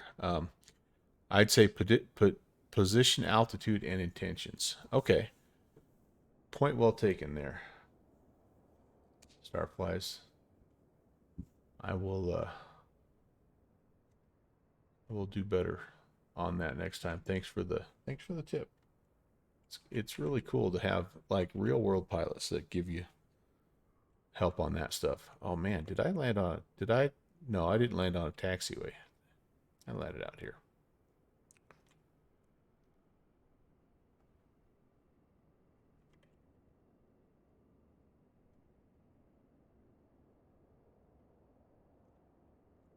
There, we should be able to see Fixie a little bit better out here. And while I do that, so let me do this. Give me 1 second here to go check. And again, it's kind of a weird Sunday because like we just rolled back into town last night and have like a million things to do here at the house, and yet I don't know that we're going to do any of them because it's just like been that type of a deal. But I want to make sure if there's something that needs to get done, we do that first. So hang tight. I'm going to go check on that, and I'll be back here to report either what we're going to do next right away on the stream, or potentially when we'll come back for a second stream here later on. And in the meantime, we'll watch Fixie come on in here. I'll be right back.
Fix it sounds like your landing was is similar to mine, maybe. Perhaps. Alright. Well, it happens. Now how do I get back in the cockpit here? Cockpit. There we go. Alright. So, speed wasn't low, just kept descending. On final, just lost the ability to keep altitude. Had to press full throttle to get it to stay up. Huh. Interesting. Interesting. Alright. Well, okay. So, then I got a little bit of laundry going here, so I have the green light to continue flying for a little while. So let's just see, what do we have here? So that's what we just did. As you can see, we have a fair amount of Papua New Guinea still to travel, and I think what would kind of be fun, I mean, we could definitely head up the coastline here. And this looks like kind of a cool little spot with this, like a little mountain range and a little bit of a little lake here. I think maybe we'll go there. So let's see, from this spot to this is Whiskey Alpha Juliet Juliet. Santani Airport. All right, so we could this one is a little longer leg here, 442 miles. So yeah, we're probably not going to make that one in the Chancellor here. Starflies is out of here. All right, hey, thanks for popping in, and as always, have a great Sunday. We'll see you next time, Starflies.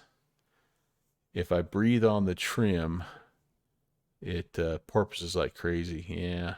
All right, Fixie, man. Sounds good. Sounds good. Lurk mode activated, and we'll see you later on. Or start and endpoints. All right, so this is what I'm thinking here. We're going to go...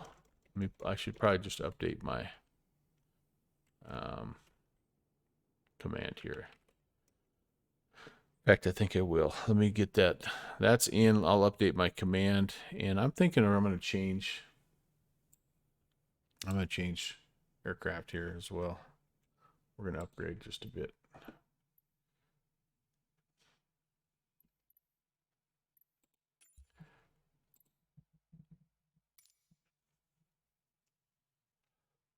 You're going to be the Baron? Okay, yeah, I think I'm going to actually go a little faster than that even for this one.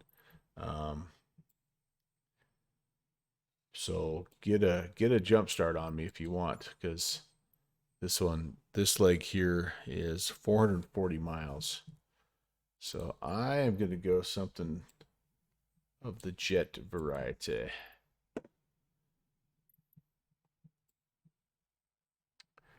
Either the CRJ or the Boeing 700.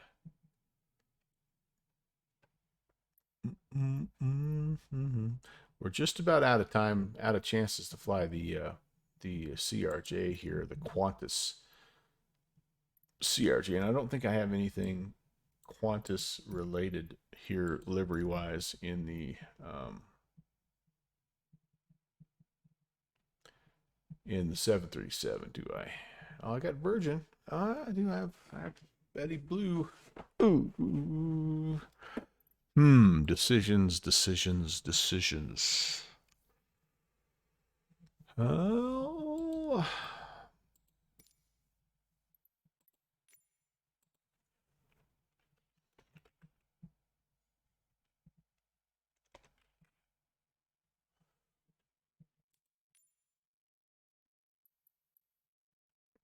Parking.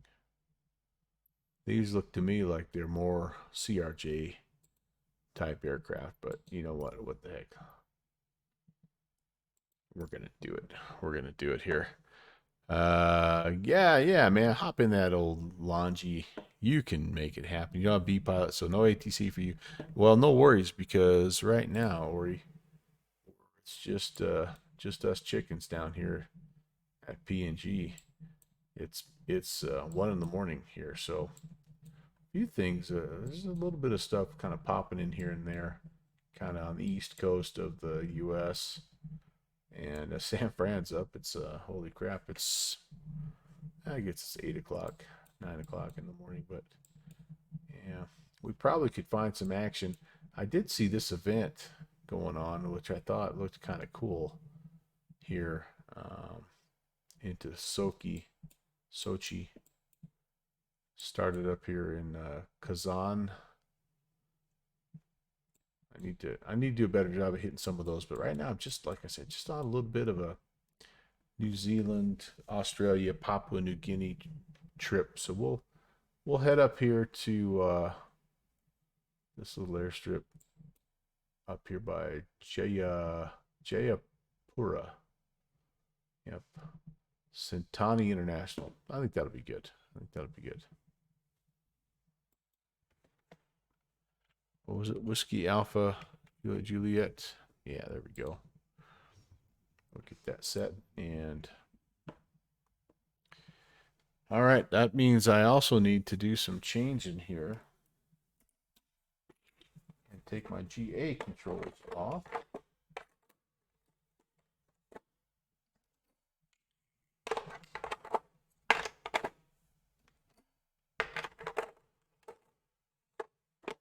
And find my commercial controls here.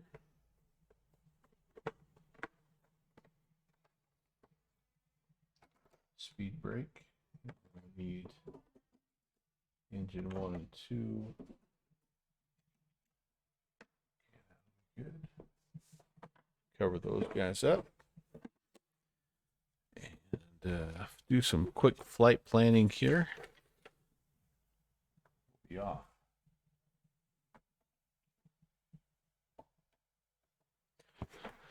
This one I will definitely have to pull out the checklist for.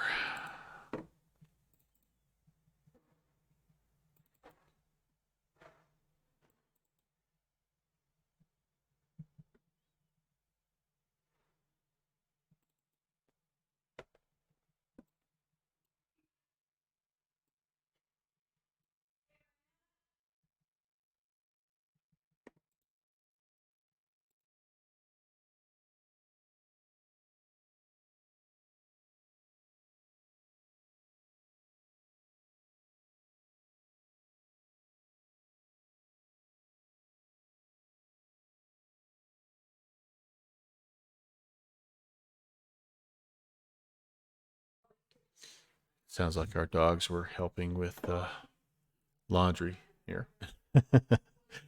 All right, sim brief. Let's do this. Let's go to the dispatch and let's see if we can get this flight excuse me, loaded up here. So we'll be Virgin. Oh man, what? I don't even remember what Virgin's call sign is. Virgin Airlines call sign. It's a VIR. Okay, that makes sense. VIR 816. And we're out of NADZAB, Alpha Yankee, November Zulu. And we're heading to Sentani, Whiskey Alpha Juliet. And we are in the Boeing 737-700. All right, there we go. There is our route, and I'll plug that into SkyVector as well as Navigraph.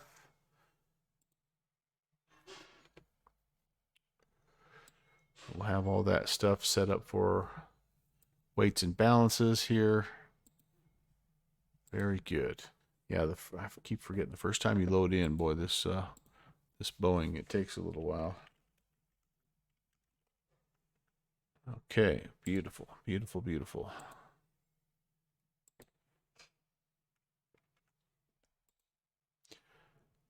So no departures from, oh, it's not liking that Not liking that airway there. The Bravo 456 airway. Interesting. Okay.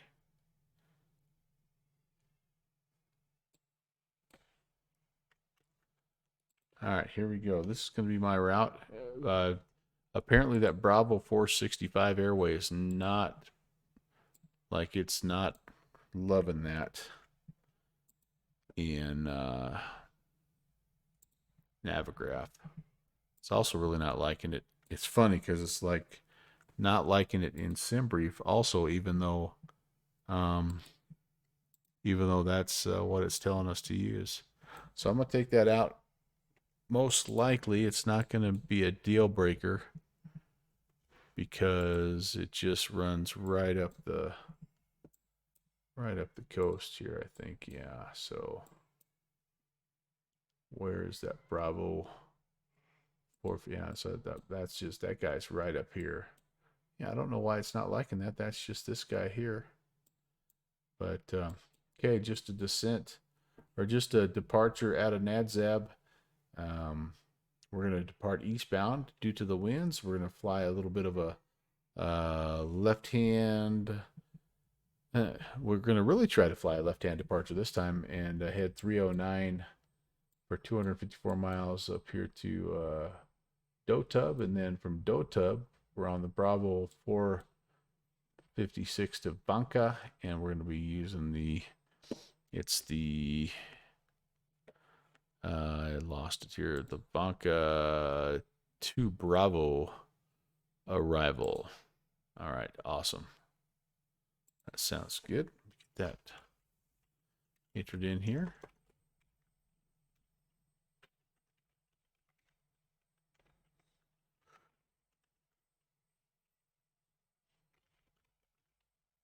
Scotty Bob, hey, happy Father's Day, man. Thanks for coming in, dude. Okay. Man, we're still not loaded in. Crazy. Crazy, crazy, crazy.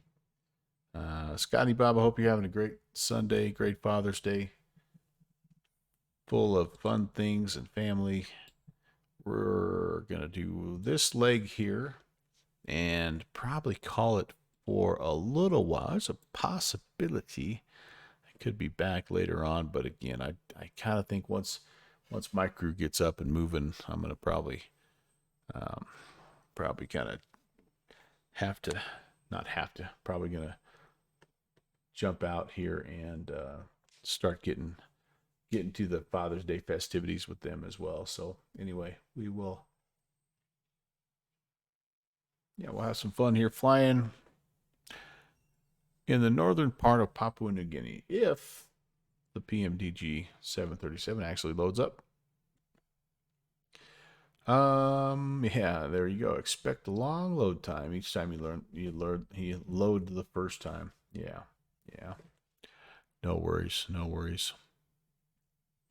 So while I am loading here, let me just again say welcome to everybody and thank you for people that have come by this morning.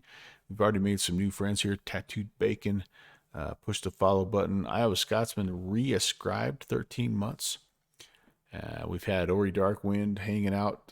Good Fixins flew along with us. Starflies was here as well early on. Looks like Ori's going to try to fly along with us on this next leg here as well.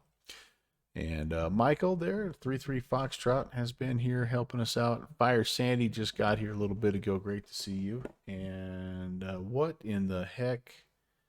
I am loaded in the air. I don't want that. What has happened here? Holy moly.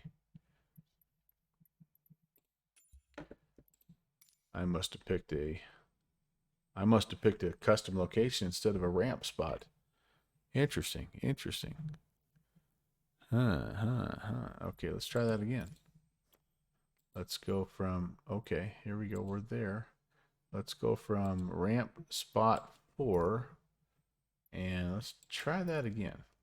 This shouldn't take very long to load up. Who else has been here, by the way? Steve-O, he was here a while ago. May still be lurking about the cabin. Panagon, of course, has been hanging out with this as well. And Iowa Scotsman, Luminator was here. Sounder AU popped in for just a second. It's like 1 in the morning there, but he caught an error in my flight plan right away. So hey, there we go. That looks better. That looks much better. All right, awesome. So let's get this bird going. Let's make sure we have the right controls set up here.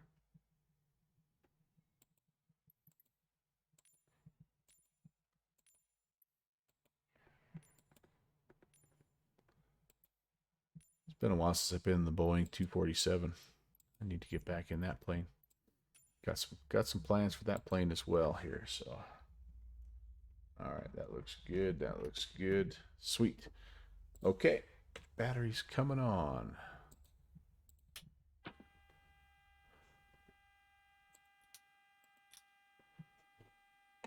Gears down. Verify down. And we can start to do some EFB related things here, maybe. Oh, I don't have I don't have a flight bag. It's down here. I keep forgetting. Let's set the fuel here. What do I need? Simulation brief.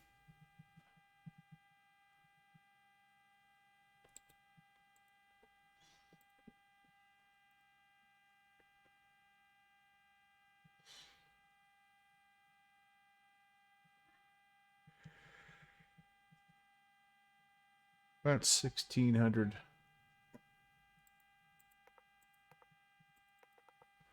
And we'll go ahead. We'll just do the kind of auto load stuff here. That looks good. And then I'm not going to worry about doing anything else. Let's make sure all our doors are closed. Yeah, we're just gonna get it rocking and rolling here. Short deal. Short turnaround. AY Alpha Yankee November Zulu. That's where we are. Sweet. And Whiskey Alpha Juliet. All right, very good. We are version 816 on this leg, this sector, and data link fail. All right, that's fine. I think I need to do this here now. Let's get the naving. All right, ground services, check doors, fuel, passengers, cargo, all in. Ground power. I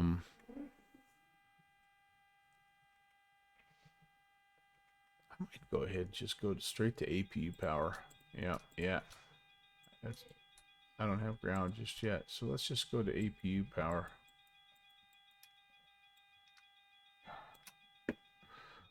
That's the tone that the ground gives you when they're trying to call you. He's now saying, "Sir, can I plug you into the GPU?"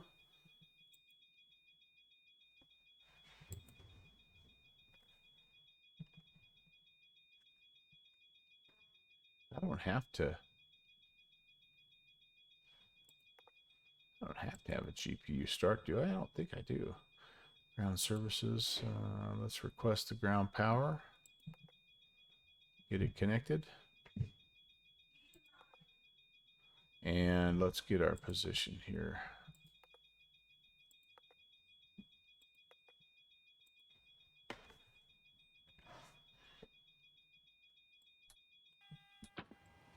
All right, there we go. Now our APU is coming alive too. I guess I could have waited for just a second. It would have been just fine. Okay, RSs are aligning. They're going to take just a minute.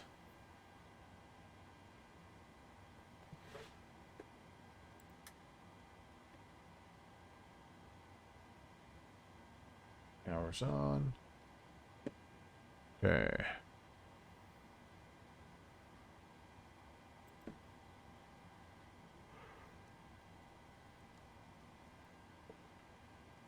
We're going to use the left ignition source today.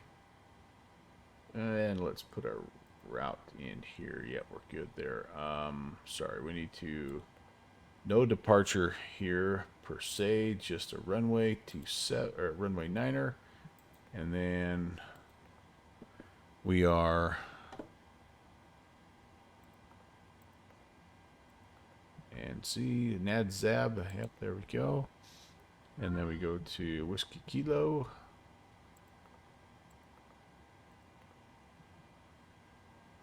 Tambalaka, let me make sure that's Tambalaka.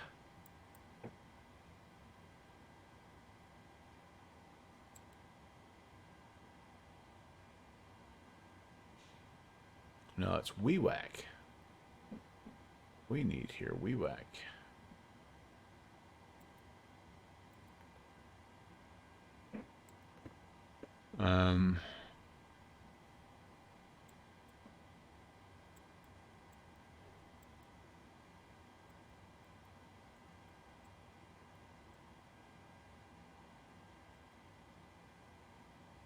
Huh, interesting.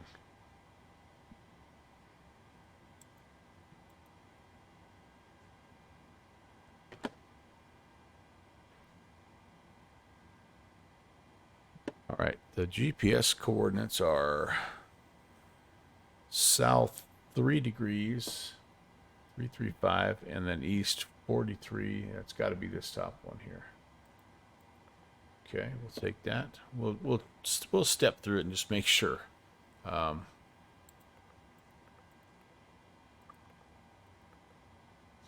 I'm a little confused about is it looks to me like these are the same points. They are. They're right on top of each other. So I'm actually going to do this. We're gonna get rid of that because that'll just cause problems. They're literally right on top of each other. I don't know why they gave us both of those. And then Banca. All right, that'll work for now. Let's go to the legs page here and let's just copy over the top of that. Now we are on. I think we do have an arrival here yet. The Bank 2 Bravo, and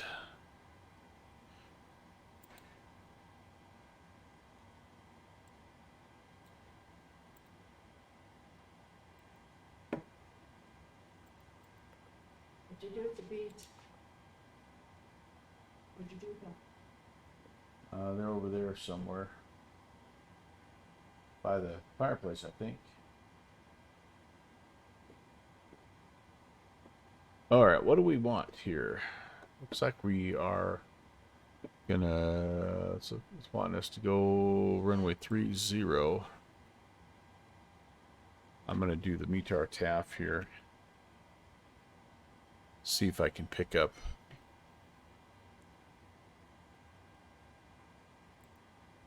Some information for this airfield. Whiskey Alpha Juliet Juliet.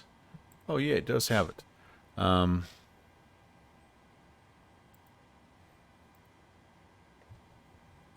Showing us VFR conditions, winds calm. Sweet, so we can go ahead and we can just take that runway 30. Awesome. And we'll plug in the ILS 30. Do I want that transition? I've never been there before, so I better double check.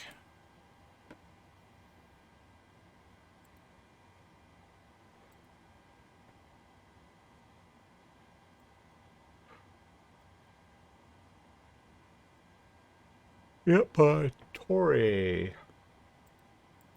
Transition is in. Awesome. There we go. Let's go to the plan page here. And let's just step through that route. Make sure it's exactly what we want it to be. So again, it's a little bit of a crazy loopy departure there. We actually don't, we'll probably go past our first, we'll just RNAV to Dotub there. And then Tor, whoops, sorry, Dotub, Banca, Tor, and then we're on the approach, straight in approach. Yeah, that should be good. Should be good.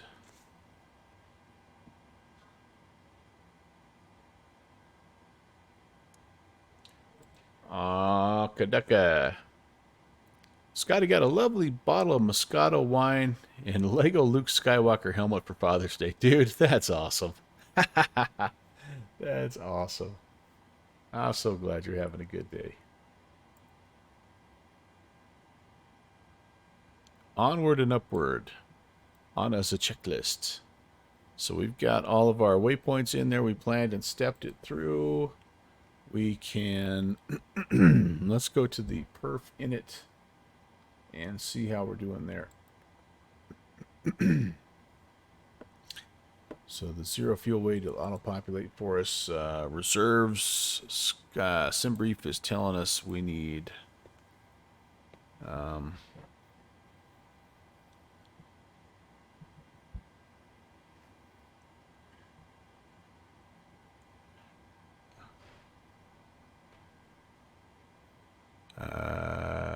4.9. Okay. Cost index is 9er. Beautiful. And we are filed at a cruise altitude of what? 360. Nice. We do have cruise winds. Top of cruise winds. Looks like 133 at 3. Man, what a calm and beautiful day here. 3 knot winds at 36,000 feet. That's crazy. And, okay, that looks good there. N1 limits. We'll go ahead and use a regular departure. Climb 1. We'll go flaps. I probably should look. I think this is a nice long runway, but that is something I did not check here at our departure airport. Nadzab runway. What do we have here? Nadzab. It's 8,000 feet. So how about we go flaps 10? We should be okay. Flaps 10 departure. Gives us a 5.54 on the trim. There's our V speeds. All right, sweet. We'll get that all set. 5.54.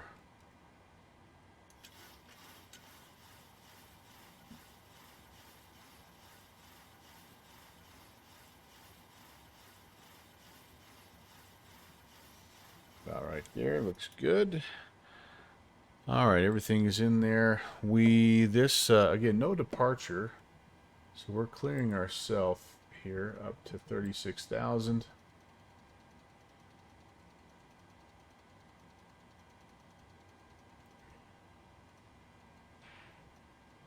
Awesome.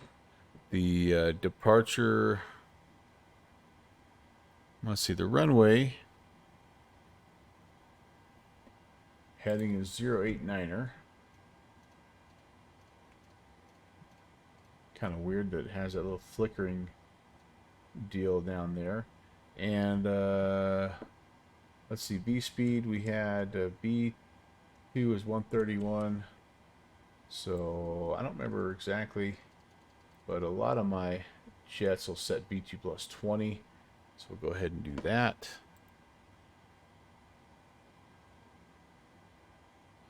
That's what I have on my notes here, actually, so that's good. And then we need to set our comm frequency here. No ATC in the middle of the night in Australia on a Monday morning, actually. And then we'll just go with a generic transponder code there. All right, that looks good. We do have to turn this on. Thank you.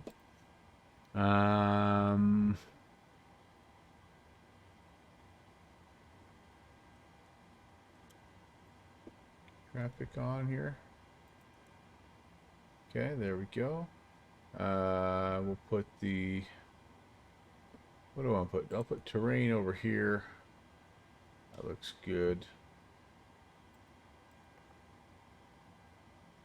I'm going to go ahead and do the I'll do the V speeds over here. Good. And the route will go right here.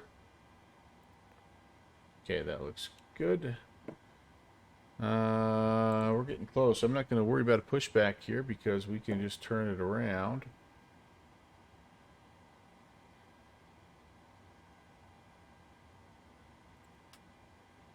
Should have probably had a little bit of light going here. Passenger signs can come on. Emergency lights are armed. And APU is actually started. I could have disconnected the ground power a long time ago. That's my bad. Ground services will release you and move the chocks.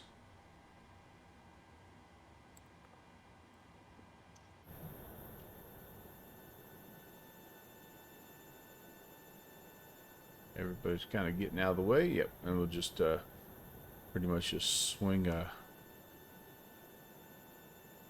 all the way around, head back down to runway 9er for departure. That's a cool looking livery. I like that livery. All right, I can get the windows heating up here. The heading and altitude set flight directors can come on.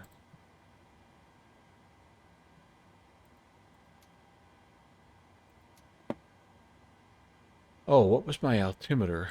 It was a 2974. Let's get that set here.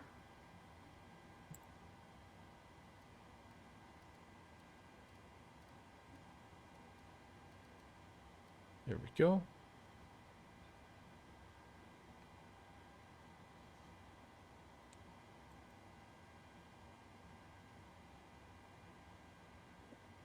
You can go ahead and got the fuel pumps are on already. Okay, so I think we're ready for start here. Let's turn the packs. Packs are off.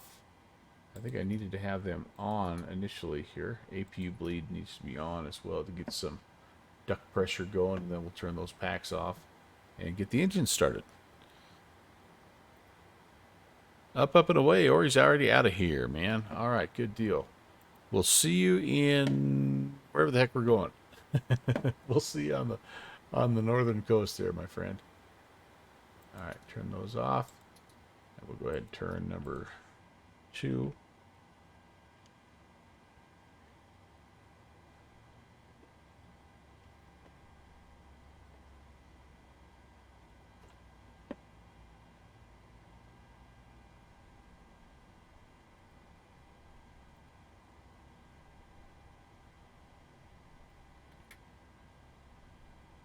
All right, that wasn't too bad.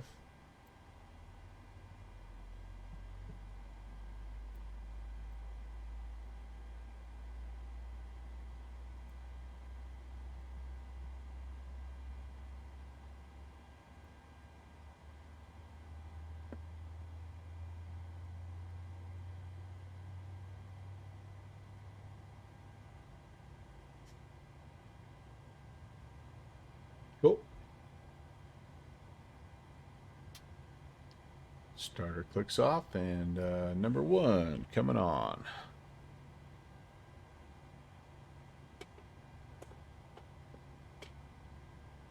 Again, happy Sunday, happy Father's Day. Thanks for tuning in. This is a bonus little surprise breakfast stream. My name is Brant. Welcome to the Melvin Leroy channel.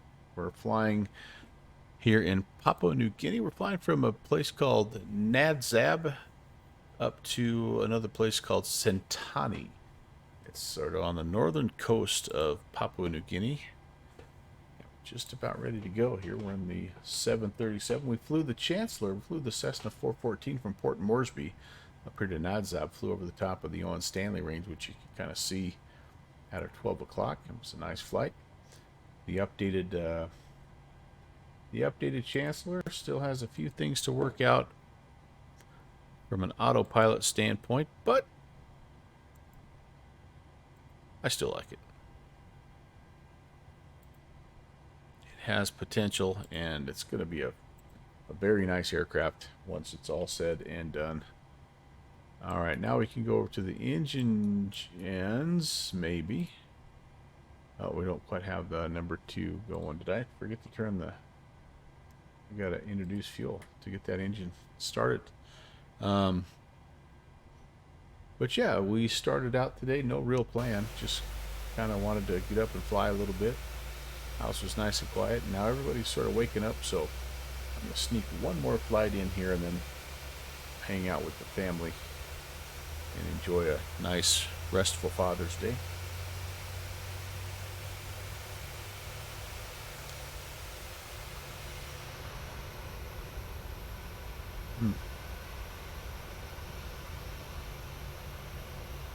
Beautiful country.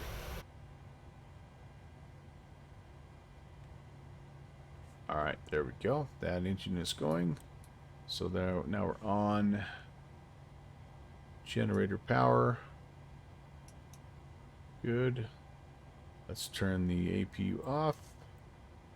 Let's go ahead and turn the APU bleeds off. Let's put the packs back onto auto. Let's spin our altitude up here to 360. So we can pressurize. Drobart, hey man. Welcome. And any thought as to the elevation? About 300 feet.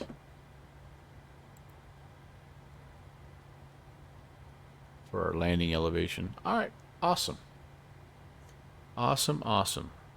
Anti-collision lights can come on to strobe. And I think that's fine. Taxi light can come on. We're ready to go here.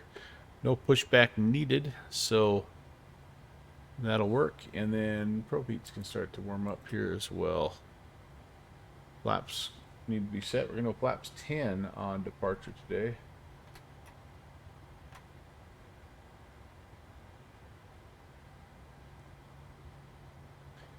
So we'll see, get that set.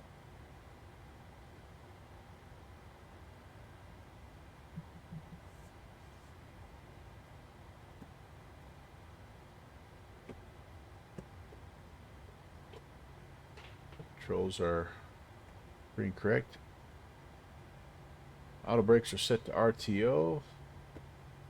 Auto ignition or ignition set to continuous. And transponder TARA. We are ready, Freddy.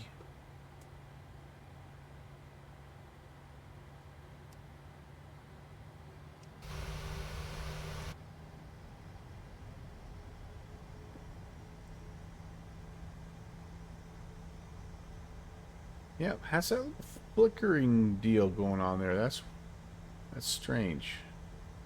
Quite strange.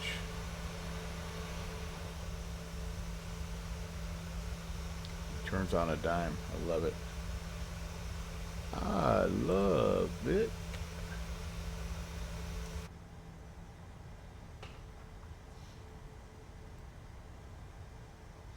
NATSAP traffic. Virgin 816 taxiing runway 9er will be taken Alpha.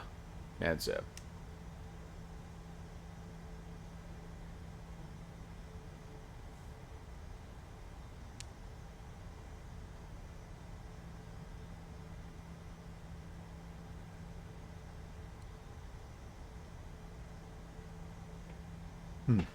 Really weird. It's doing it when I well, I was going to say it's doing it when I give a rudder input, but it's just kind of flickering. I don't know. That's really weird. I ran over my marshaller. Hey man, down here. They like to play that game of how close can I stand to the taxiing aircraft. Is Sunday a good time for VATSIM first time? You know, it's like it just depends on what you're looking for, Drobart. So like if you're ready to tackle something, you know, maybe in the States there, then yeah, Sunday's a good time because there's generally speaking, there's pretty light traffic, and generally though ATC spread out all over the place, so maybe you could pick up some area that has a tower controller, or maybe tower and departure, and just work a little bit of radio comms there. If you're ready to jump into the international version, you could. There's always some stuff going on over here as well. So, yeah, it's a good time. It's a good time. We'll get going, and I'll see what's on the network right now, Joe. I'll make some recommendations for you in that Cessna 182 Skylane of yours.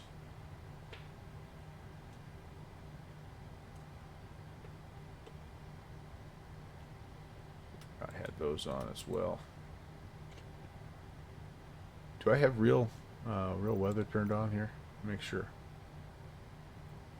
Live weather, live time right now. It's this. So, and I don't know. Do you guys care? You guys want to go dark? Dark 30?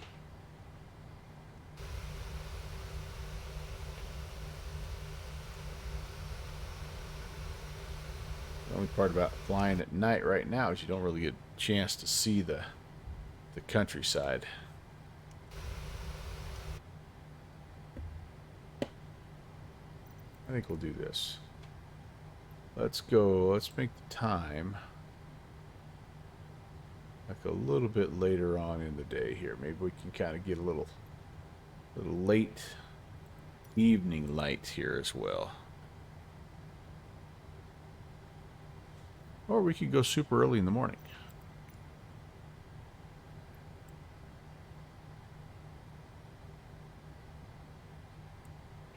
Yeah, let's do that. We'll go a little early morning light.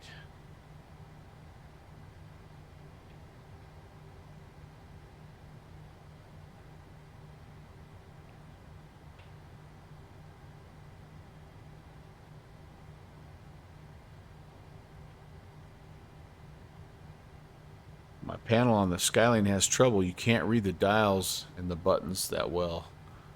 Oh. So potentially, Drobart, I had that problem with one of my aircraft too, and I just had bumped one of the graphics settings down. It was over an X-plane though, but it was a Carenado, and I had just had inadvertently nudged the graphics settings down so far that it was starting to blur out my my letters and stuff on the panel. So you might look at that. Generally, the Carenados do a pretty good job of, giving you nice, high-quality panels to look at. You're at 1440.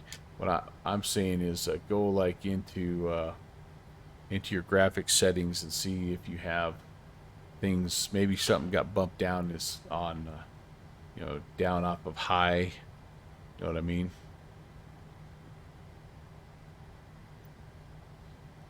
Go into your general options and your graphics here, and just make sure all this stuff is turned up. Pretty. I don't know which one of these, if any of them, would affect that, but I do know I had that problem in X-plane with one of my, I think it was the Citation. Turn down the glass cockpit settings. Ori is saying, okay, yeah, that's a good call. Good call. Oh, you're using FSX Steam Edition. All right, yeah, yeah. All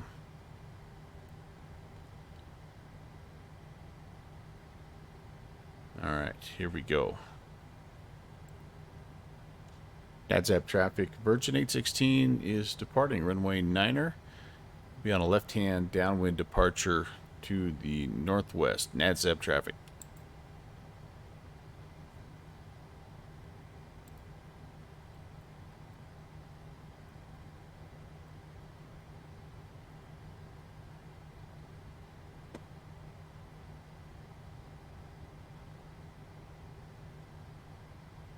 Give me just a second here, everybody, and we'll be on our way. Finals clear. I haven't heard anybody talking in the area. I know Ori's on the go already. He's not on the comms, but he's out of here. Runway is also clear. One check. Last check of final. That looks good.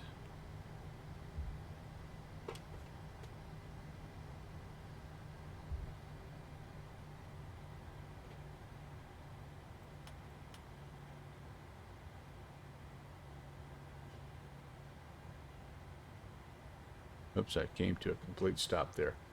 Didn't mean to do that. Oh man, this is, hold on here. I gotta get this turned up. I don't remember. It's right there. Go.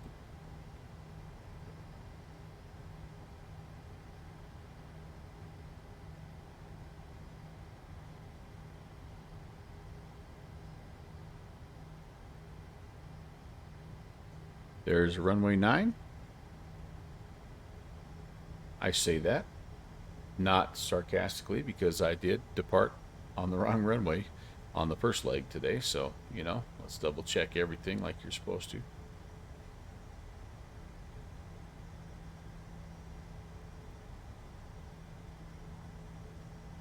Okay, there we go.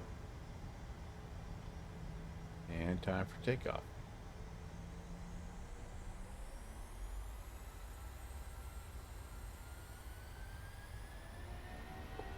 Takeoff power set.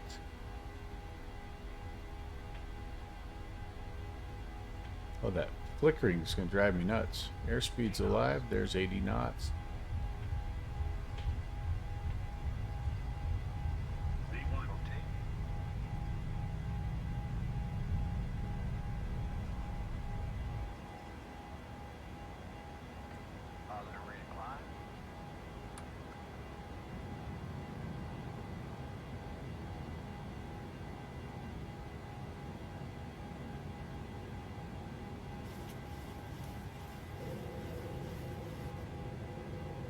Trying to make a left-hand downwind departure out of here. Maybe I need to make a right hand. More space over there, don't I? We will.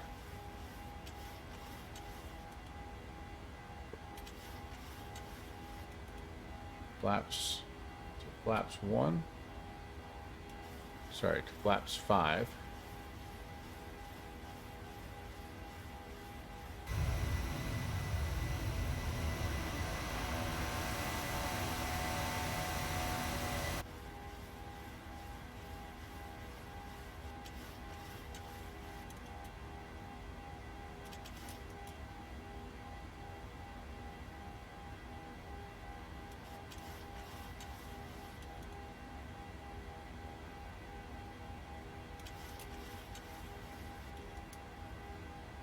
Nice and easy on the turn.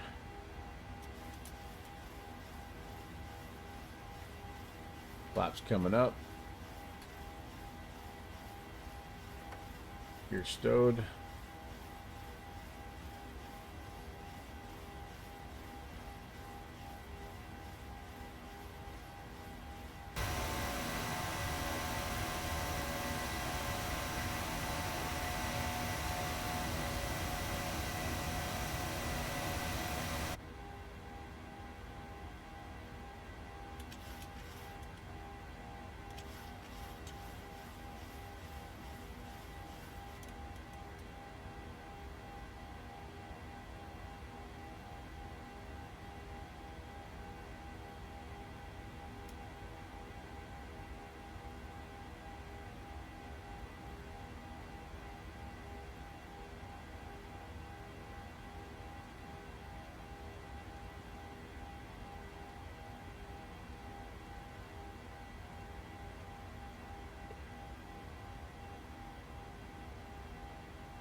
I will engage VNav, and we're on heading mode.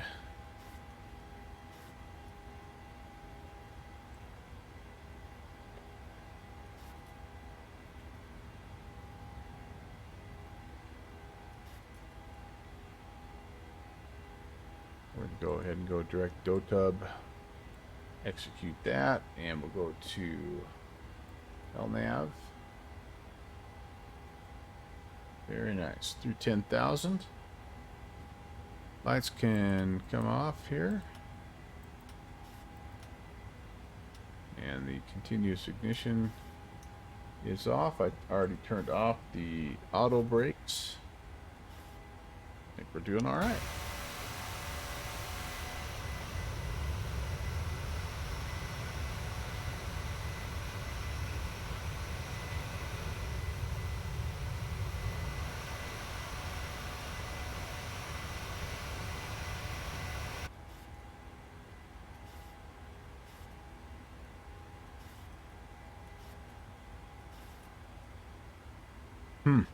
That flickering panel driving me nuts. What in the heck? Interesting. Interesting. All right, well, we're on our way. We're on our way. Ditchy! Hey! Good to see you, man. All right, Drobart, let's see. Going to be using Steam Edition for VATSIM, not Flight Sim 2020. Okay, cool. And because your Logitech stick is working. That's right. I remember you talking about that. Working better with FSX than it does Flight Sim 2020. Panel glitches sometimes, yeah. I don't know what's going on with that. That's the wildest thing. Crazy, crazy. Just released. Uh-oh. There you guys got it. Go check it out. We've got a new scenery on the TO. Very cool, very cool.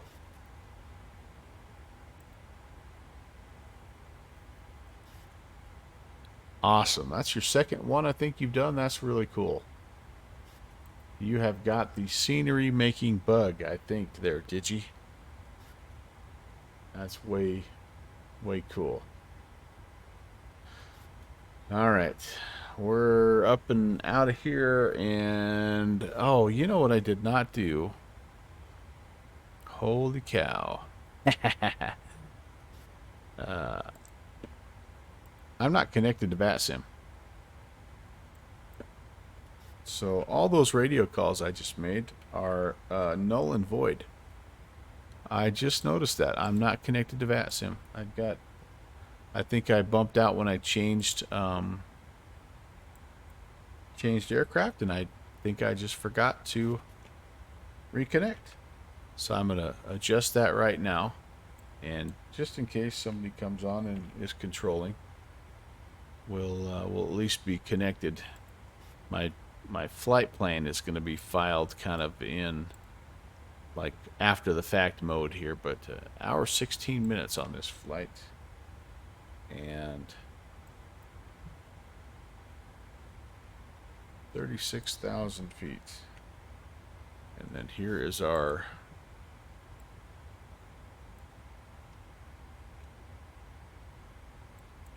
route. We're slant Lima now in this aircraft. Okay, yep. So sorry about that, VATSIM world. We're through 18,000, by the way, so we'll go standard. And yeah, life is good. Life is good. Try selecting the main panel to a different display.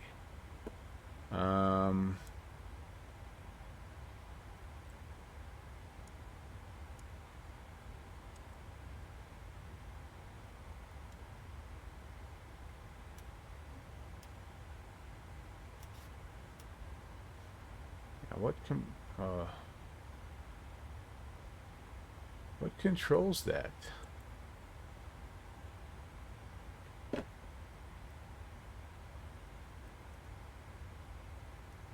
It's all this stuff. Which panel is this? This is the main panel. The main panel DUs. I was on it. Talking about this. Yeah. I guess I just could turn that off, but I really like having both of these right here, I'll be honest with you.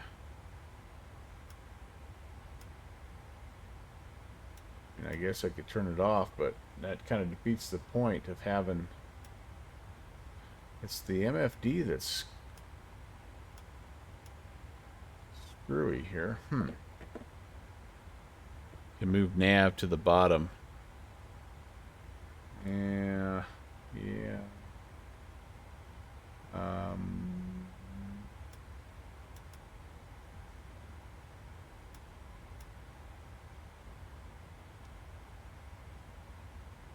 Yeah, I guess I can. We'll see. We'll see how bad that screws us up.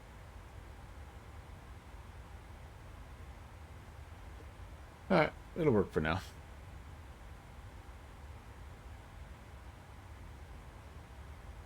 Yeah, and that's all your options is to either do that or ignore it. Alright, we'll make it work, you guys. We'll make it work. But, yeah. Alright.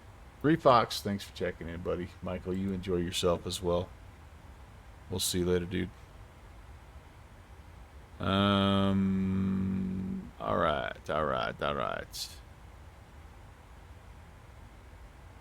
So, let's jump over. We had a little bit of a question about if today is a good day to be doing a first-time VAT sim event. Trying to get my flight in here. There we go. Sentani, add flight plan from VAT sim. Okay, there we go. That's what we're doing. So I say yeah. So here's, I guess the first thing I would look for is, you want a little ATC, right? So for a first flight, like I wouldn't come and I wouldn't look for something like this, which is an actual event, and there's, several dozen aircraft going back and forth. What I'd be looking for is something like this. Here's Washington Center, and you have like if you're in the sky lane, you've got all kinds of places to fly here on the coast. You can pick any of these little airports here. You could start from a towered field or an uncontrolled field and fly to something that's controlled or whatever, or you could just pop in here and just fly all VFR and just make your regular radio calls. But you can see there's ATC here, so you're going to hear ATC talking, and you've got yourself 10 or 15 other aircraft that are flying here and there, and so that would be a pretty low stress environment there for Washington. Same thing down here, Jacksonville. You've got a lot of smaller airfields, so you could fly your sky lane and have as little interaction with other traffic in ATC as you want. Or maybe like if you were going to Savannah, Savannah has right now 5 arrivals and no departures. So Savannah might be kind of a fun one because it just has a few people flying into that area. It's a controlled strip, so you'd have to talk to ATC a little bit. You'd have to potentially talk to these or coordinate, I guess, with these other aircraft. And so that so that's just kind of what you're looking for. How much do you want to bite off? That looks like SoCal or NorCal, whatever was on, has one offline. And I'm sure there's some pretty chill areas here, like in the Sudan. Not a lot of traffic. Gung Ho Bob, hey, thank you for the follow, man. Welcome. Anyway, not a lot of traffic there, but do you wanna be in the Sudan where I'm assuming, I've never flown there, but I'm assuming the rules of VFR might be a little different. VFR, IFR rules might be a little different. I don't know. Or again, there's Poland has ATC right now. Looks like this region right in here has ATC, and fairly heavy traffic throughout Europe right now. So for a first flight, I don't know. Lisbon, I probably would avoid that. That's got a lot A lot of stuff. There must be an event going on down here. Yeah, it's listed as a busy airport. 43 arrivals and 33 departures. So yeah, for a first flight, I think I would avoid stuff like that. Gung Ho Bob, great to see you. No mass active. Northern England. Yeah, I don't see a lot going on in Northern England right now. It looks like Gatwick and maybe Heathrow control is on right now, but yeah, so yeah, we'll jump in there. Oh, Boston, you were talking about not England, but New England. So yeah, all I'm seeing right now, yeah, I see something up here at Moncton, and no Boston control at all right now. So New York has, I'm sorry, Washington is as farthest to the northeast as you can get. Oh. Ah.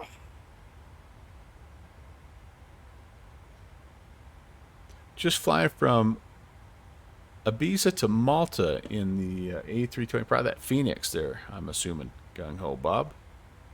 That sounds like a good flight. Let's see, that's down, kind of down here in the Greek islands, or is it? I'm trying to remember where that's at exactly. Gung Ho Bob. All right, we'll come back to that, but yeah, that's, I guess, what I'd recommend to you. And you know, if you get to feeling overwhelmed or things aren't working, you just disconnect. It's not that big deal. You know, put in your flight plans. Oh, I need some more caffeine. Put something in your flight plans. You know, like even here's what I just did. Since I'm over here, I just put a little note in there. Hey, I'm new. You know, so maybe put new to BATSIM or something like that. The controllers are going to see that, and they'll make adjustments and help you out a lot of times.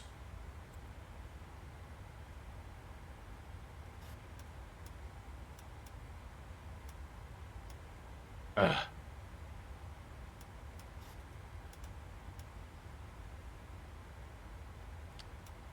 right. We're going to just simulate then failure. They wouldn't have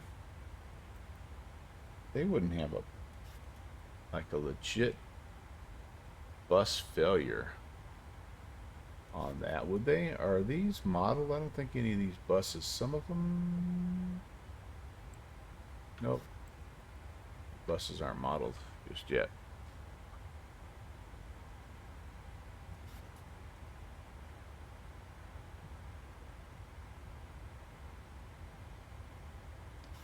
Gung Ho Bob is part of one of the recent world updates.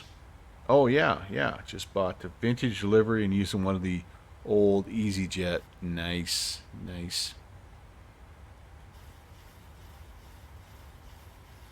Modeling circuit breakers will make it too complex. Yeah, probably right.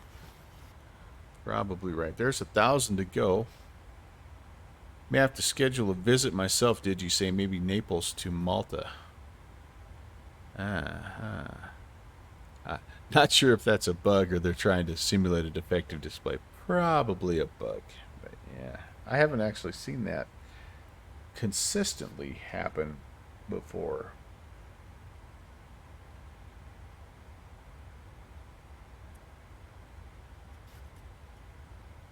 It kind of makes me wonder if I have a setting set incorrectly. All right, well, we're here at 360, and finally, yep, our engines are rolling back to cruise here, so that's good.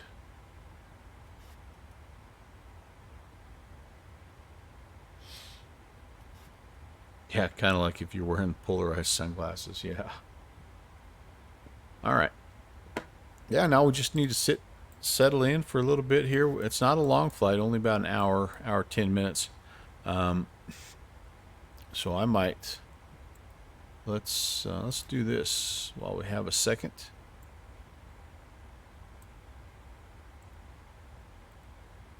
Let's brief the arrival and the approach here into our airfield, and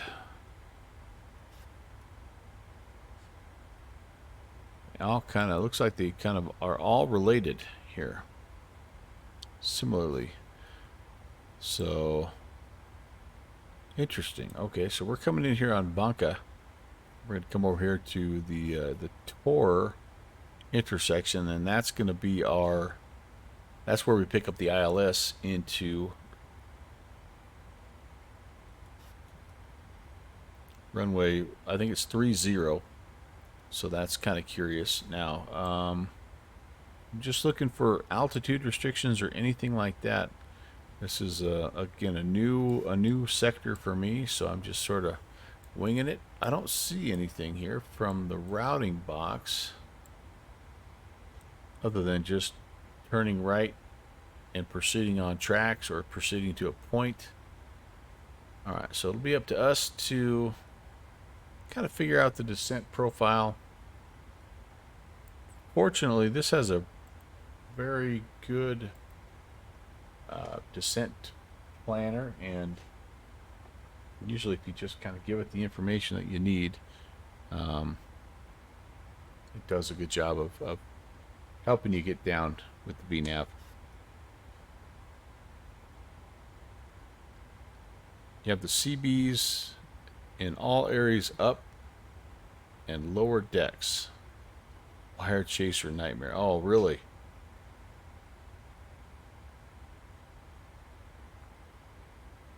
Yeah, I've only had a few planes that I've ever owned in flight sim that have had circuits that were modeled, and they were just aircraft that had like less than a dozen. And I can only imagine the complexity for sure.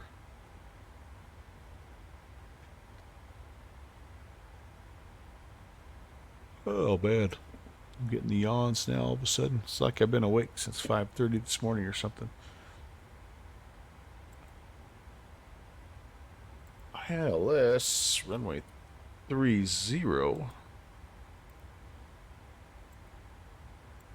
Give us maybe our first altitude restriction. 4,000 at 2R. Maybe that's how you say that, 2R. Then down to 3,000 at 10.7. Down to 2,200 at 6.1. And that's where we will expect to pick up the glide slope.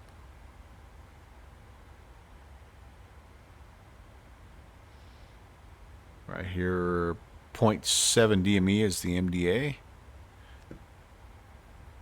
I'll have to make a choice at that point in time. I'm looking forward to this because this is this looks like a really cool little area to come in on. It's just crazy that the whole every single approach is just the same basic star. Just head toward the airport. I like it. Simple.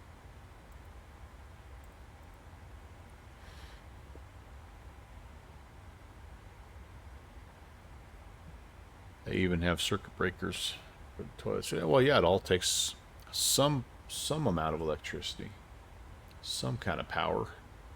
Sure.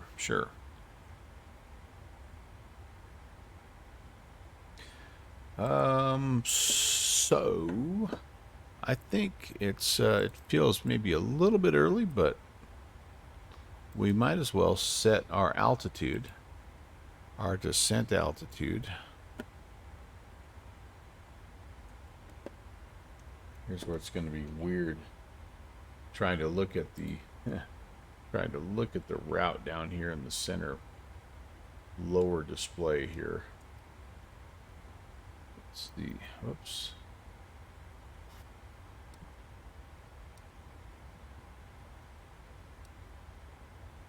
Yeah, so right after Dotub, which we still have 120 miles to run. Actually, we're in pretty good shape here. Nice weather as I taxi out of New Orleans. Hey, gonna be a nice day. It's kind of overcast and looked like it might want to rain here.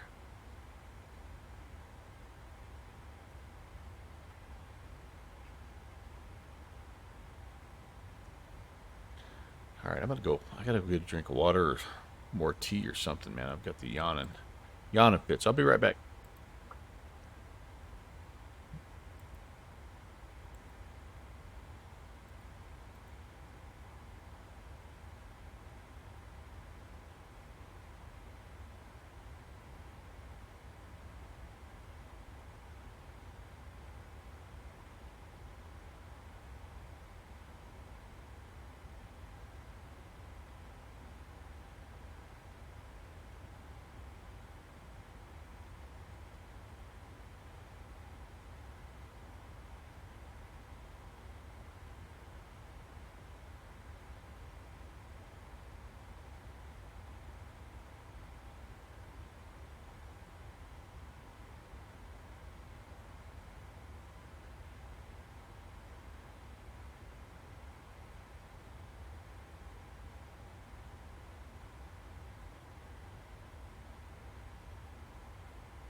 I see what you did there, did you?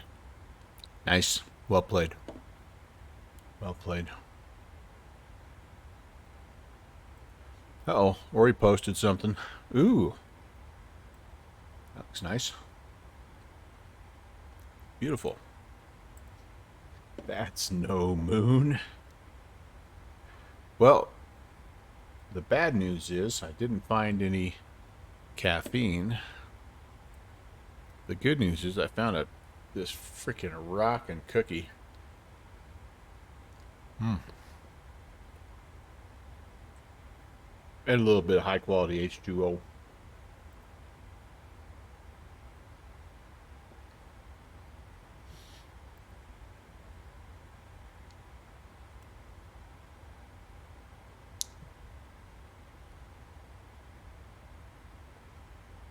I'm just dribbling water all over myself.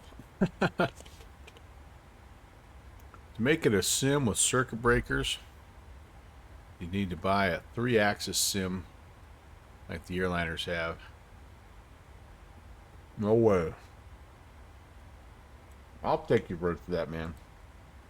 I have a hard enough time managing this guy with without failures. well,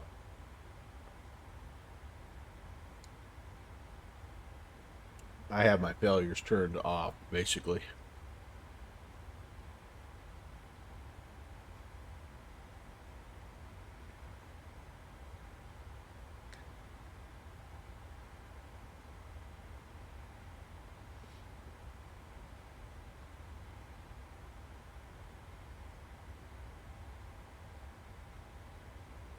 All right, that was a darn good cookie. That'll tide me over. It is lunchtime. After all, I've been flying for 3 hours. Well, stream's been going for 3 hours. Starting to get hungry. Working up a powerful hunger.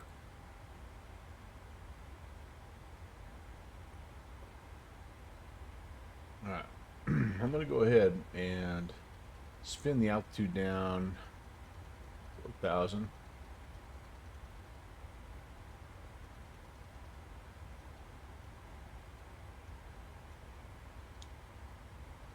And I'm also going to do some descent planning.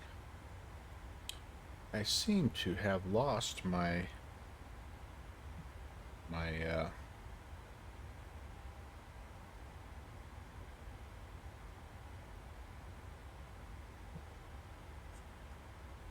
whoa. Used to have a preset there. Okay. Yeah, let's go to...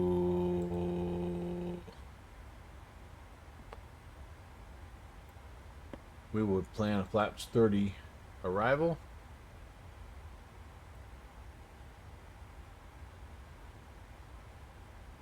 VREF is 134.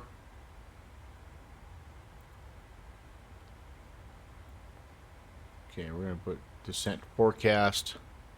And I'm going to go back to my sim brief and get some... what did I do there? There's sim brief. So I'm just using this information here from sim brief to figure out what my winds are. Well, that comes from over here, I think. Scroll down. Yeah, so wind information. So for the descent, I'm just going to use some of these values. Not all of them, but a few of them. And again, that helps the calculator figure out where your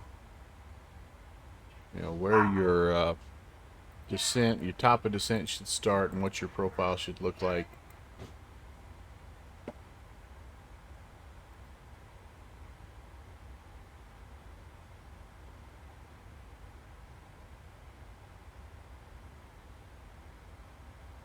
I'm getting paged up there. I think they're all right. Where was I? Anyway, so it just helps with the overall descent profile. Small dog alert system, yeah. We added a fourth dog, if you can believe it.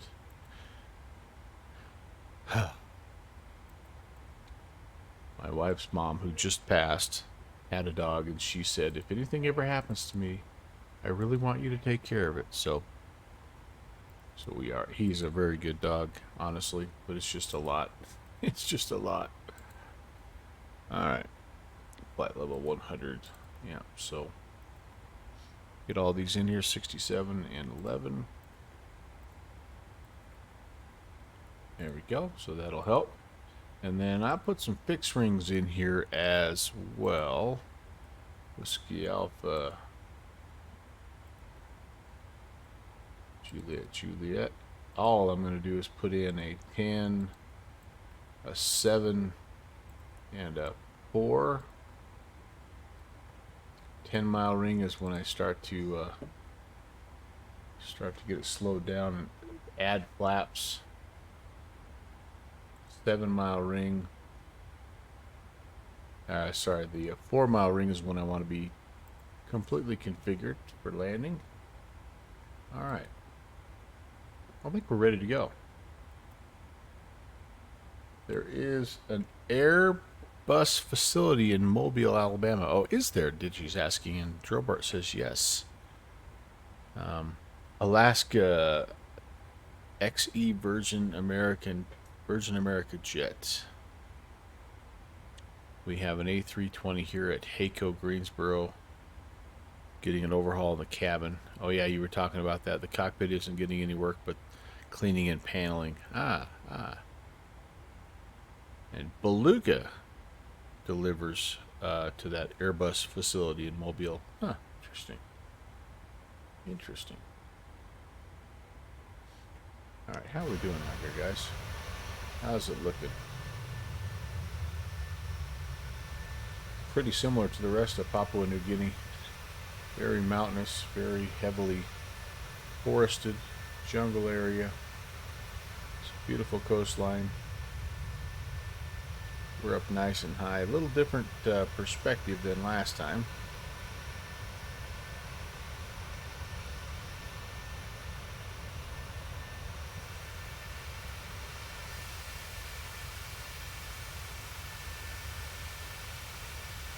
A lot of water in this area, this part of the world. Top of drop. See you on the ground. All right, Ori. I'm glad that biz jet was working for you there. Thanks for flying along, by the way.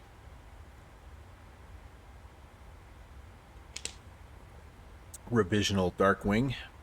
I appreciate you guys hanging out.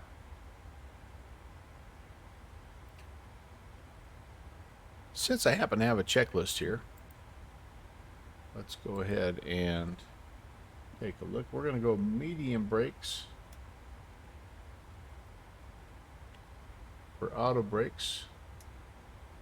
We're not quite there yet, but we're going to go ahead and put that on continuous ignition. And we will arm the, can I arm it? Well, it doesn't let me click spot arm it.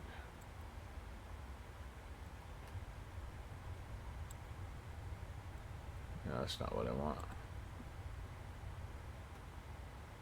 Okay. We will not worry about arming the speed brake for right now. Awesome. All right, let's take one last quick peek at the Volanta cruise report. And again, we're over here. And we've just been buzzing along the northern coast of Papua New Guinea.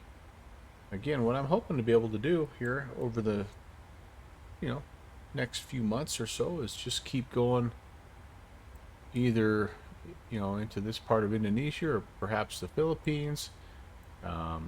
Malaysia looks tempting. I don't know. We may just do a whole, maybe pop up the Philippines, come down here, Indonesia, come down here, hit some of this Singapore-ish Malaysia area, and then zip on through just up the east coast here. And haven't hit any of the Japan stuff yet. So, we got a little something going on here. Nice.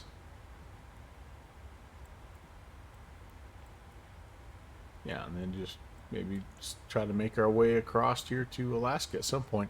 I did do a flight from Hong Kong to Anchorage a while back. That was kind of fun. That was 11 hours. Longest flight I've done so far in flight sim, but I'd like to do it in shorter hops, kind of like I'm doing right now, just to see different places, find unique areas to try to land, and challenging areas to land. So yeah, just really looking forward to that. Kind of take our time and work our way around. Your Volanta cruise report brought to you by Melvin Leroy for a premium flight sim experience. Yep. Pretty much, yeah, pro type stuff. No doubt about it. No doubt about it. It's been a pretty good flight, all things considered. Consider we just kind of threw it together by the seat of our pants. And we did the first half of it before I was even awake. And now the second half I've been needing a nap. So, thanks, Panagon. Appreciate that, buddy.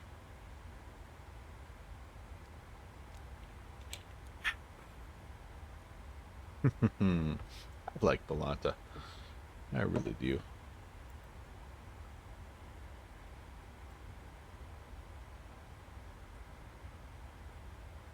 All right, making that turn, and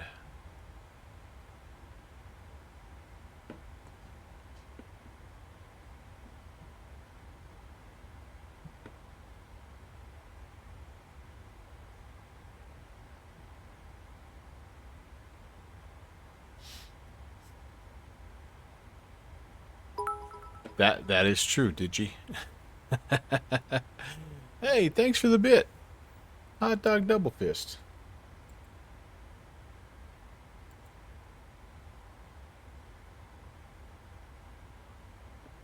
I can use all the luck I can get. Gosh, it's weird. Okay, guys, I'm gonna have to put up with the flickers Let's here. have you. I just gotta have that up there where I can see it. 'Cause that's my main view that I have set up. So forgive the flickering there. Hopefully that'll get fixed in either a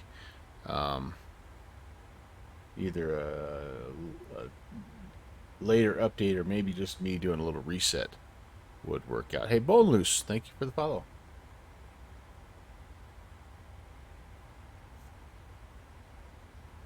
Let's have you. Turtle. Turtle Lucy, welcome. Skull. Nice to see you guys. This is crazy. We're closing in on 900 followers. That's just absolutely wild. Nice to have you along. Is buying a yoke and throttle worth it? Absolutely. 100%. In fact, I have liked my well, it's probably hard to see, but back over here, where am I? Back over there is my old Cytec. Yeah, I think you can kind of see it right in there-ish. And I wore it out. It was so nice. I wore the throttle quadrant out, so the first thing I did was I updated to the Bravo throttle quadrant and liked it way more than I thought I would. Yeah, it does. It definitely does not make me a real pilot. No, it does not. But then I liked that, and I was able to then pick up an Alpha. I had a friend that was getting rid of his. This is a used one, but very, very good, very nice yoke, and I really needed it. I needed that. And then what I recently just picked up was, it's hard to see, but I've got a little Thrustmaster sitting right here because I started doing some helicopter ops. And I also have a few planes that require a side stick. So it's added some authenticity. But the thing that I think is often overlooked, though, Turtle, is, first of all, welcome. If I didn't say hello before, happy Sunday, happy Father's Day if you're a father, or if you have a father, happy Father's Day. But the thing that made probably the biggest difference, and this is going to sound crazy, was the rudder pedals. The rudder pedals are what I waited on and waited on and waited on, and once I got my rudder pedals, man, it just changed the entire flight simming experience. So, oh, Turtle, can't really see your dad that much because you have COVID. Oh, dang it, man. Well, I'll pray for a rapid recovery for you, and I'm very sorry to hear that, though. So yeah, at the end of the day, you know, it's just about kind of making that flight sim experience as realistic as you possibly can. And so I would say, if you have the ability to save up and purchase that, then I would say it's well worth it. You know, I don't know, a lot of people now, especially with Microsoft Flight Sim, are trying to fly with the Xbox controller, and I think you can get away with that. I mean, heck, I started with my keyboard, and you can get away with that and have fun with that. But once you kind of start to pick up some stuff that actually more mirrors a real aircraft, you'll just find another level of enjoyment. And so, yeah, there's yeah, there you go. The Logitech stuff is excellent, excellent stuff. And there's a lot of options out there right now as well. So uh, I've heard good things. I've never owned a Logitech, but I've heard good things about that. So yeah, did you coming in with a nice prayer there? Appreciate that.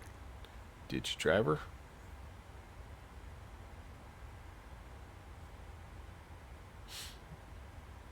All right, you can see the top of descent marker is coming up. We do have our altitude set. That's the initial approach fix into the ILS runway 30. Just watch your electric bill. Yeah, that's the thing that you find with any of this stuff that you add is then you find yourself falling into that trap a little bit, and I'm guilty of it, but of needing like a little bit more, like okay, I've got the yoke. Now it'd be nice to have the throttle quadrant, and then you get those two things, and then you're like, I don't really have enough USB ports, so maybe I need another USB card. And anyway, it's just, you know, it's a chain reaction, right? So just be careful of that as well. Gerobart, you don't. Oh, if you have one, you don't. I got you. I got you, man.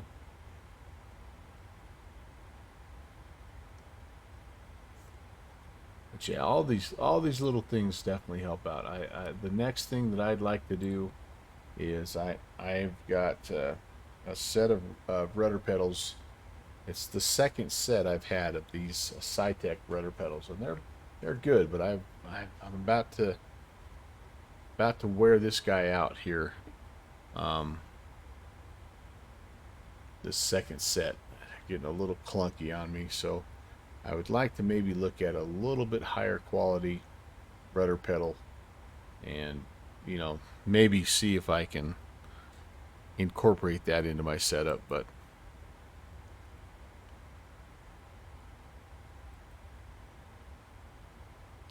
I've known a lot of guys that have got away with, like, one thing about the side stick that I like is that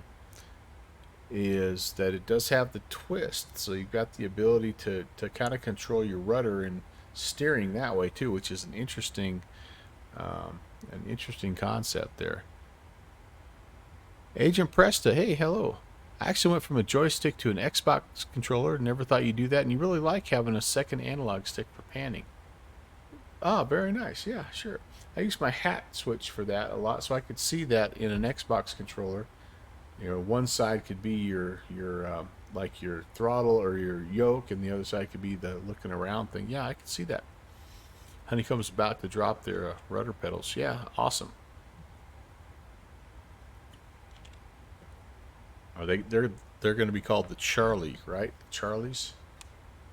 They'll probably be good. They'll probably be good. I like the honeycomb stuff. I really do. The only complaint I have is just the size. They're big units. Like, they're just big. But they're very well built, and I had a little bit of trouble with this Bravo, actually. Sent it back. They replaced it. It was an easy process, so they support their stuff. It was really nice.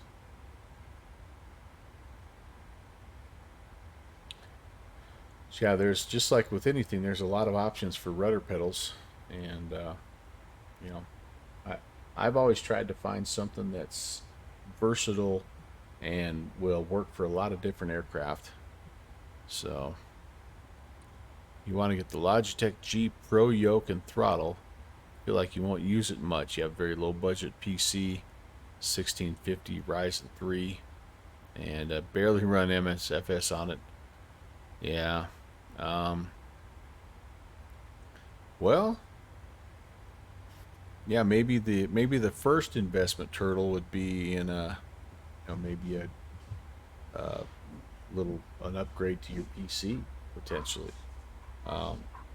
for about that same amount of money, you could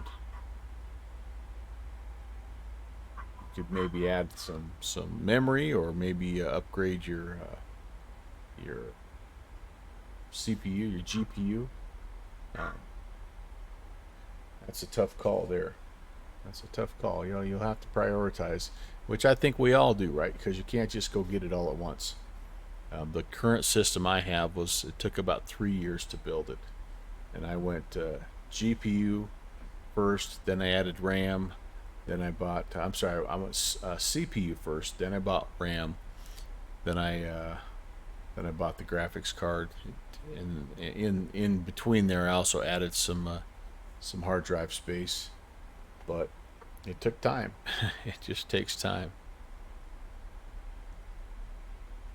2 budget upgrades that can sincerely boost your enjoyment. Upgrade your RAM to 32 gigs, and then get yourself an SSD. Yeah.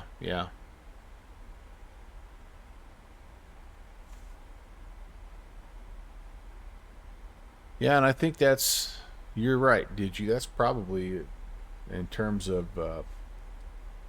amount of money that you have to spend, that might be the best way to start out.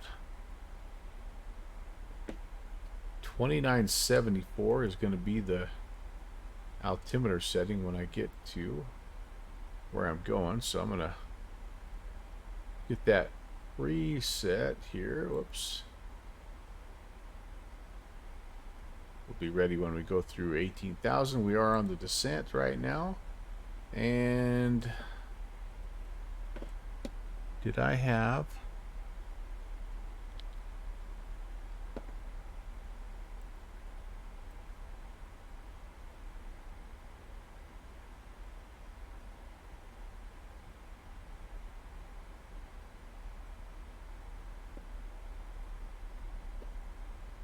.540 is my decision height.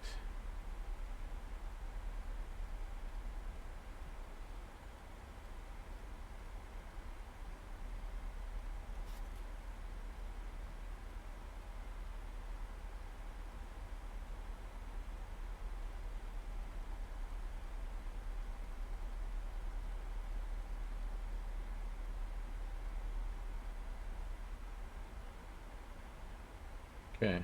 Down we go. Flicker, flicker, flicker, flicker, flicker. Oh well.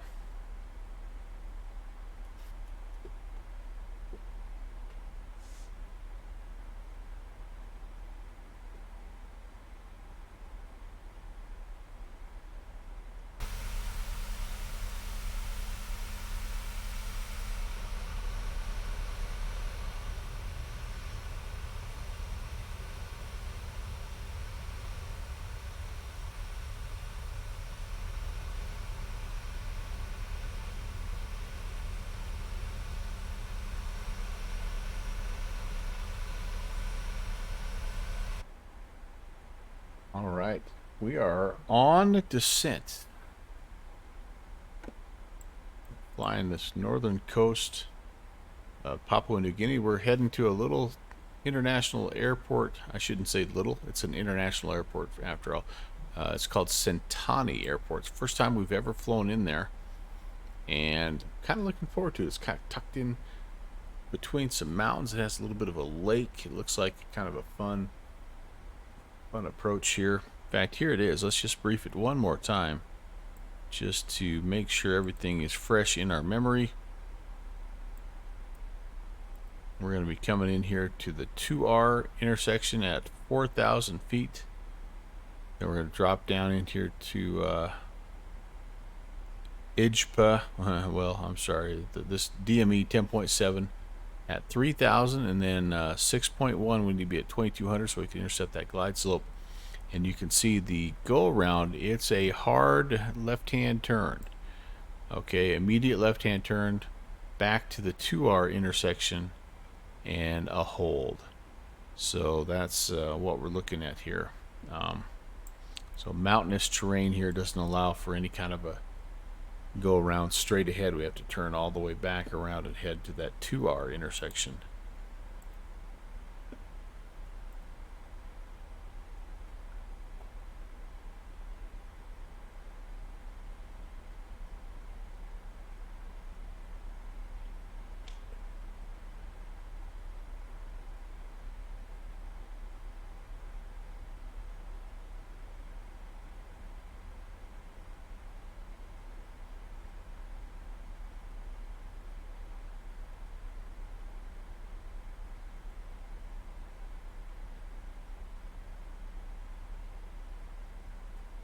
more tweaks and optimization suggestions from Digi. Reducing screen resolution, texture resolution, yep. Reducing your vector details, yep. Yeah, you're kind of getting yourself down to if you have a little bit of a lower end PC, yeah, you have to make some business decisions, right? You have to sacrifice sometimes frames for visuals or vice versa. I think, and Digi is talking about if you have an old PC like my prior, I'm coming from the same boat. My former PC, I always preferred a smooth flight experience over great visuals. I mean, it's nice to have visuals. No, don't get me wrong, but it was more important for me that my flight was just smooth, my frames were acceptable. You know, because it's so hard when you're trying to fly and you're like, you're just choppy frames, and so, yeah, you do have to kind of get yourself right in that sweet spot. Is an i7 Intel up to date?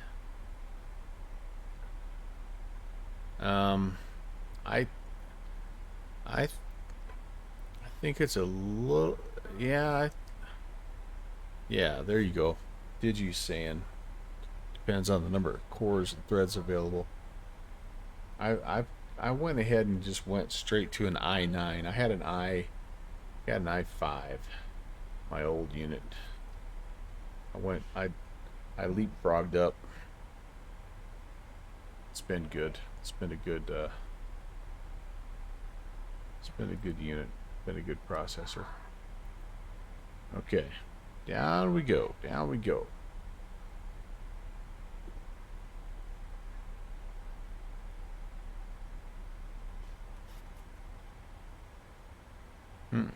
Did you talking about speed of your CPU? Yep.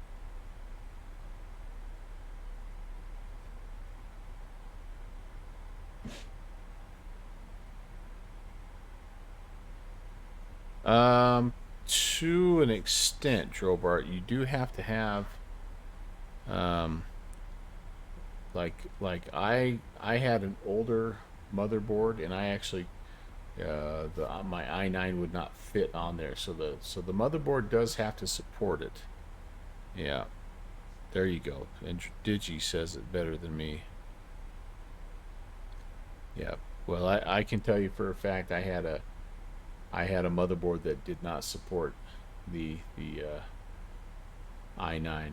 It was the size and the fit was just different, and so unfortunately I had to purchase a new motherboard on top of the processor. But yeah, the PC part picker, I think, there's a good website out there that tells you can match things up, and it'll tell you what to get, or it'll tell you if your current motherboard is compatible.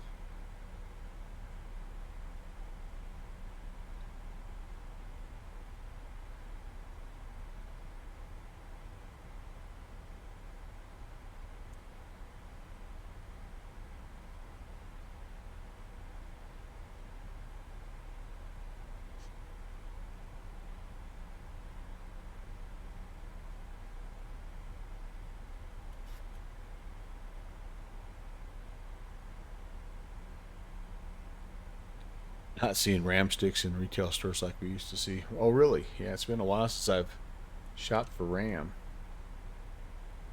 All right, we're through 180, so let's go ahead and set our barrel. And we'll get ourselves where we need to be here.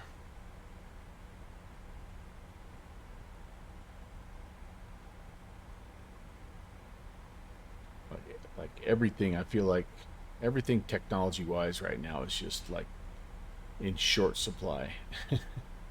I don't know why.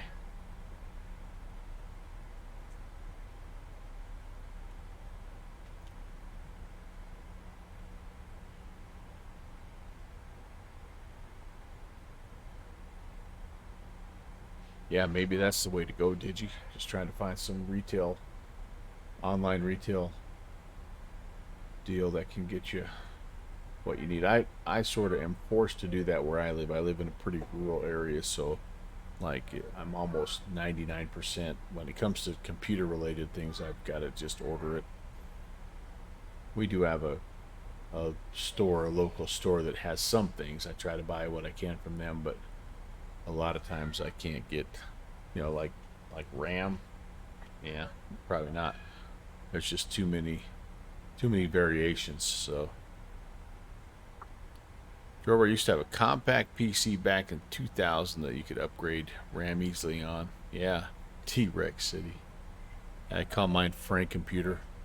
So I had to get it was kind of a trickle down. So I got the new processor, the new CPU, which led to needing a new motherboard, which then led to needing a new case. The one that I used before was a compact setup, and so like I had to I had to get 3 different things at once. It was kind of sticker shock, but once I realized my wife was not going to kill me, I was able to enjoy it a little bit.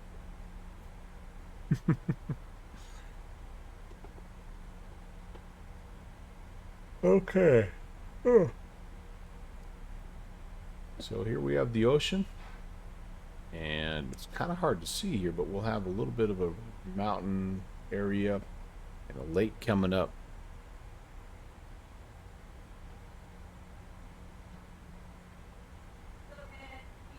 That should be nice. I've lost my. Oh, I meant to cut that out. Okay, that's okay. We'll turn the Panagun go-around cam back on here because we'll be doing some stuff. Not doing a lot of stuff right now.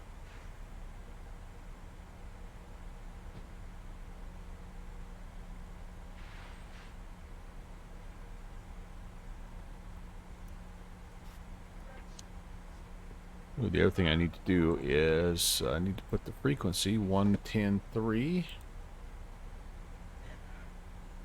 down here.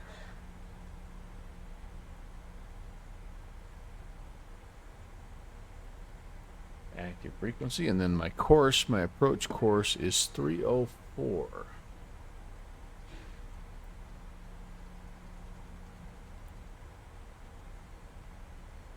Alright, the ILS is all set up now.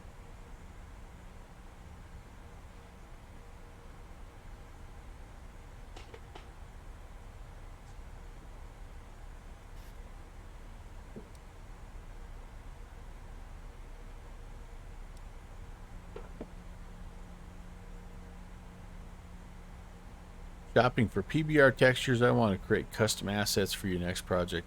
That's what separates the men from the boys, Digi. That's what I'm not able to do. I can do the basic stuff, but to be able to make your own buildings or your own whatever, that's huge, Strobart. That or Digi. That's when you start thinking about, maybe my sceneries are worth a little bit of money. So, monthly budget for scenery purchases. If a guy was smart, he would be budgeting for stuff like that. There's no doubt about it.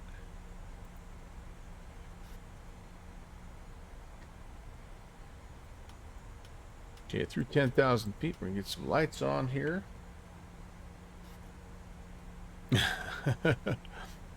Yeah, I started down that road a little bit, Digi, and I did make a few kind of like basic things, but it just became like I had to choose what I wanted to do. It's what did I want to spend my time on, and I may come back to it, but man, oh man, it's a lot of work. I really have a ton of respect for those guys that can make their own airport terminal, with the custom signs and stuff like that. That really is a feat. Yep.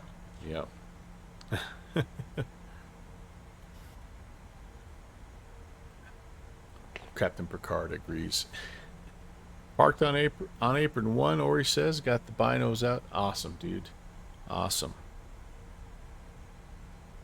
When we get closer, we can do one of those.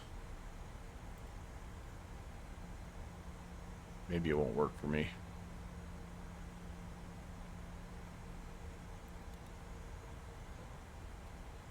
Alright, let's update the heading bug here.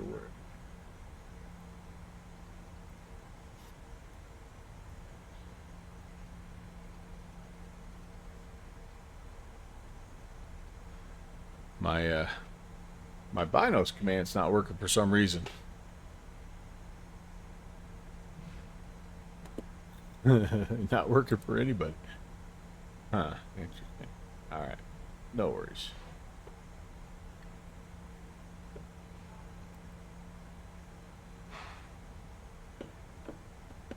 That's Setani Airport. Virgin 816 out of 7,300.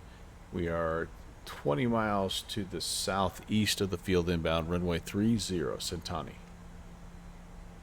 There's the, it's kind of tough to see, but there's the little mountain.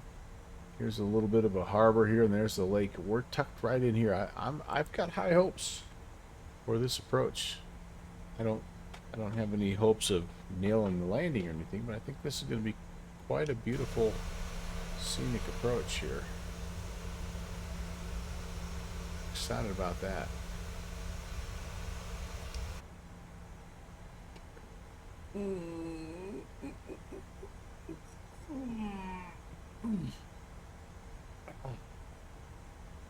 Now, what a great morning. Great way to start the day. We're on profile here, looking good. Just started. Oh, Digi's already got his next project. Kissing me. Yep, there you go. There you go, buddy.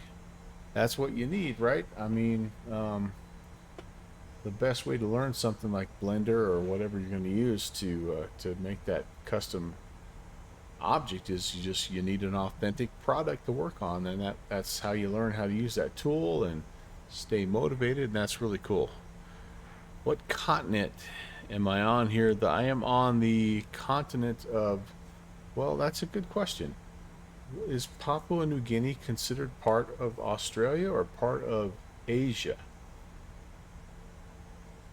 I don't know. I truly don't know. Asia, just straight up Asia. Yeah, okay. Seconded, Digi says. Alright, 4,000 or above at 2R, and then we come on down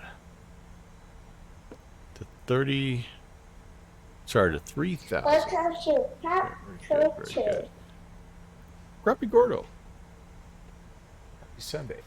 Thanks for pushing that follow button. Welcome. My name is Brant. Welcome to the Melvin Leroy channel. We do various adventures in flight sim. Normally on Tuesday, Thursdays, and Saturdays, but every so often I'll get a little wild hair and we'll do a bonus stream, kind of like we did today. Price is Right music's playing in your head, did you?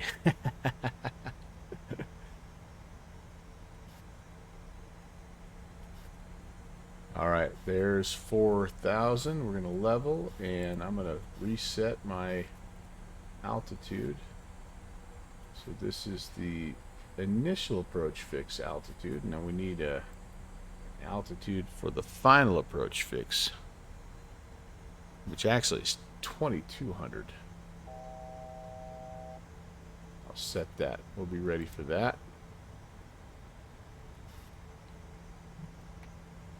I'm a little early, but I'll go a first initial notch of flaps 5.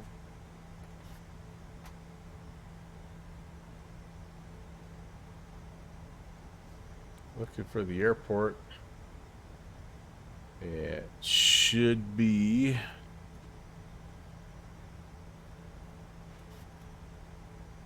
this is going to be kind of a cool approach, I think, you guys. I think right on the other side of this lake, right in there, right in there. Fire Sandy's back. What server am I on? Oh man, Ori. That is a great question. Is there a way I can tell? You know what? I'm on VATSIM, so I never pay attention. I think I'm on North European.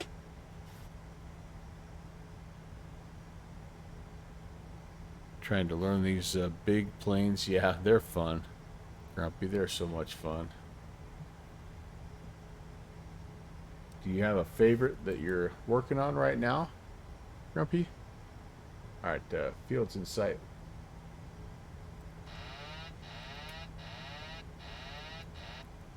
We're going to just fly it in here, guys.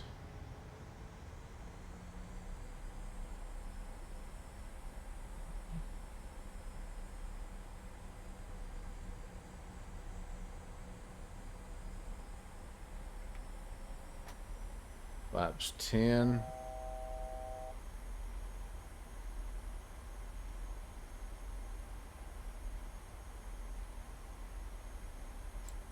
Sentani Airport.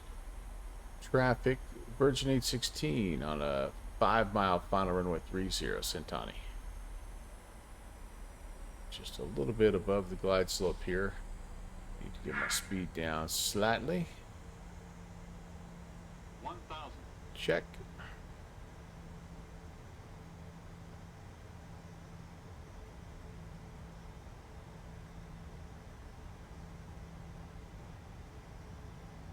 Catching a little bit of a wind here, aren't we? Alright, 4 miles to go. 1,000. You're coming down. Flaps 30. A little above the glide slope still. A little quick.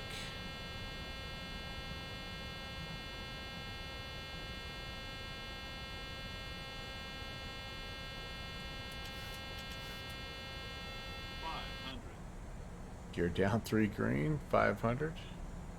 400. Speed's looking good now. 300. Minimums. Continue. 200. Sync rate. Sync rate. 50. 30. 20. 10. A little bit left to center. Okay, reversers.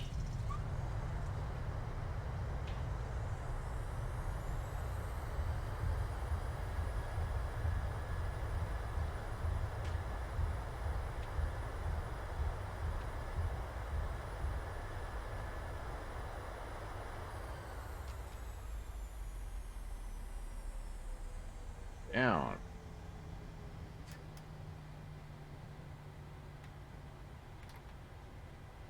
Put up the flaps.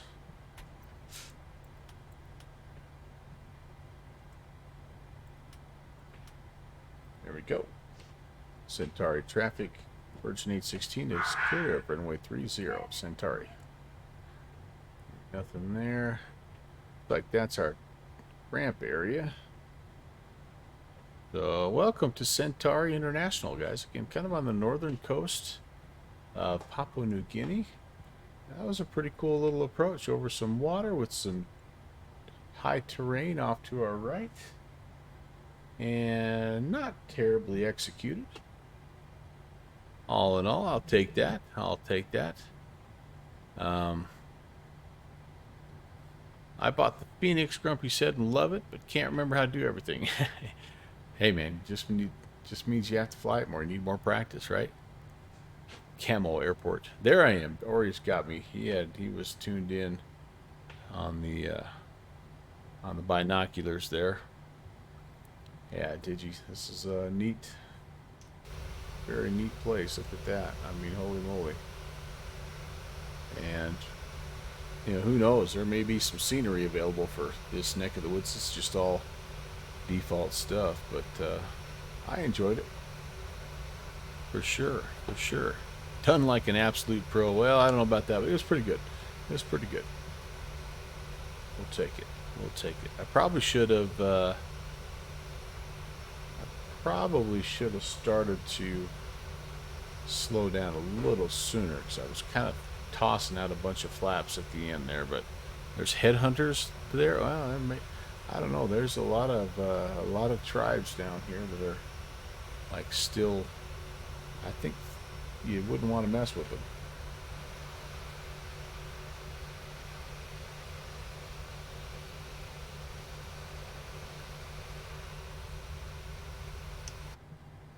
But I don't know. I don't know. Okay, now I can do this. I don't care anymore about that. All right, flaps are cleaned up, lights are off, gear stowed, continuous ignition can come off. Technically, at this point, we would get the APU going if we were going to make a turnaround. Light. Ori, was that you right there? I don't, again, model matching for me and everybody else in flight sim is not great. That could potentially be a longitude. BizJet. It is you. Cool, man. Too much butter is bad for your health, they say. Landing first, comfort second, off the runway quickly third. Yeah, you might be right there. Did you? And I even show up as a 7-3. Nice, I'll take that. Let's head over here to the gates, and if maybe this little general aviation aircraft that's parked at the international terminal will let us move in next to him here. Who knows? Jetways and cannibals in the same reason.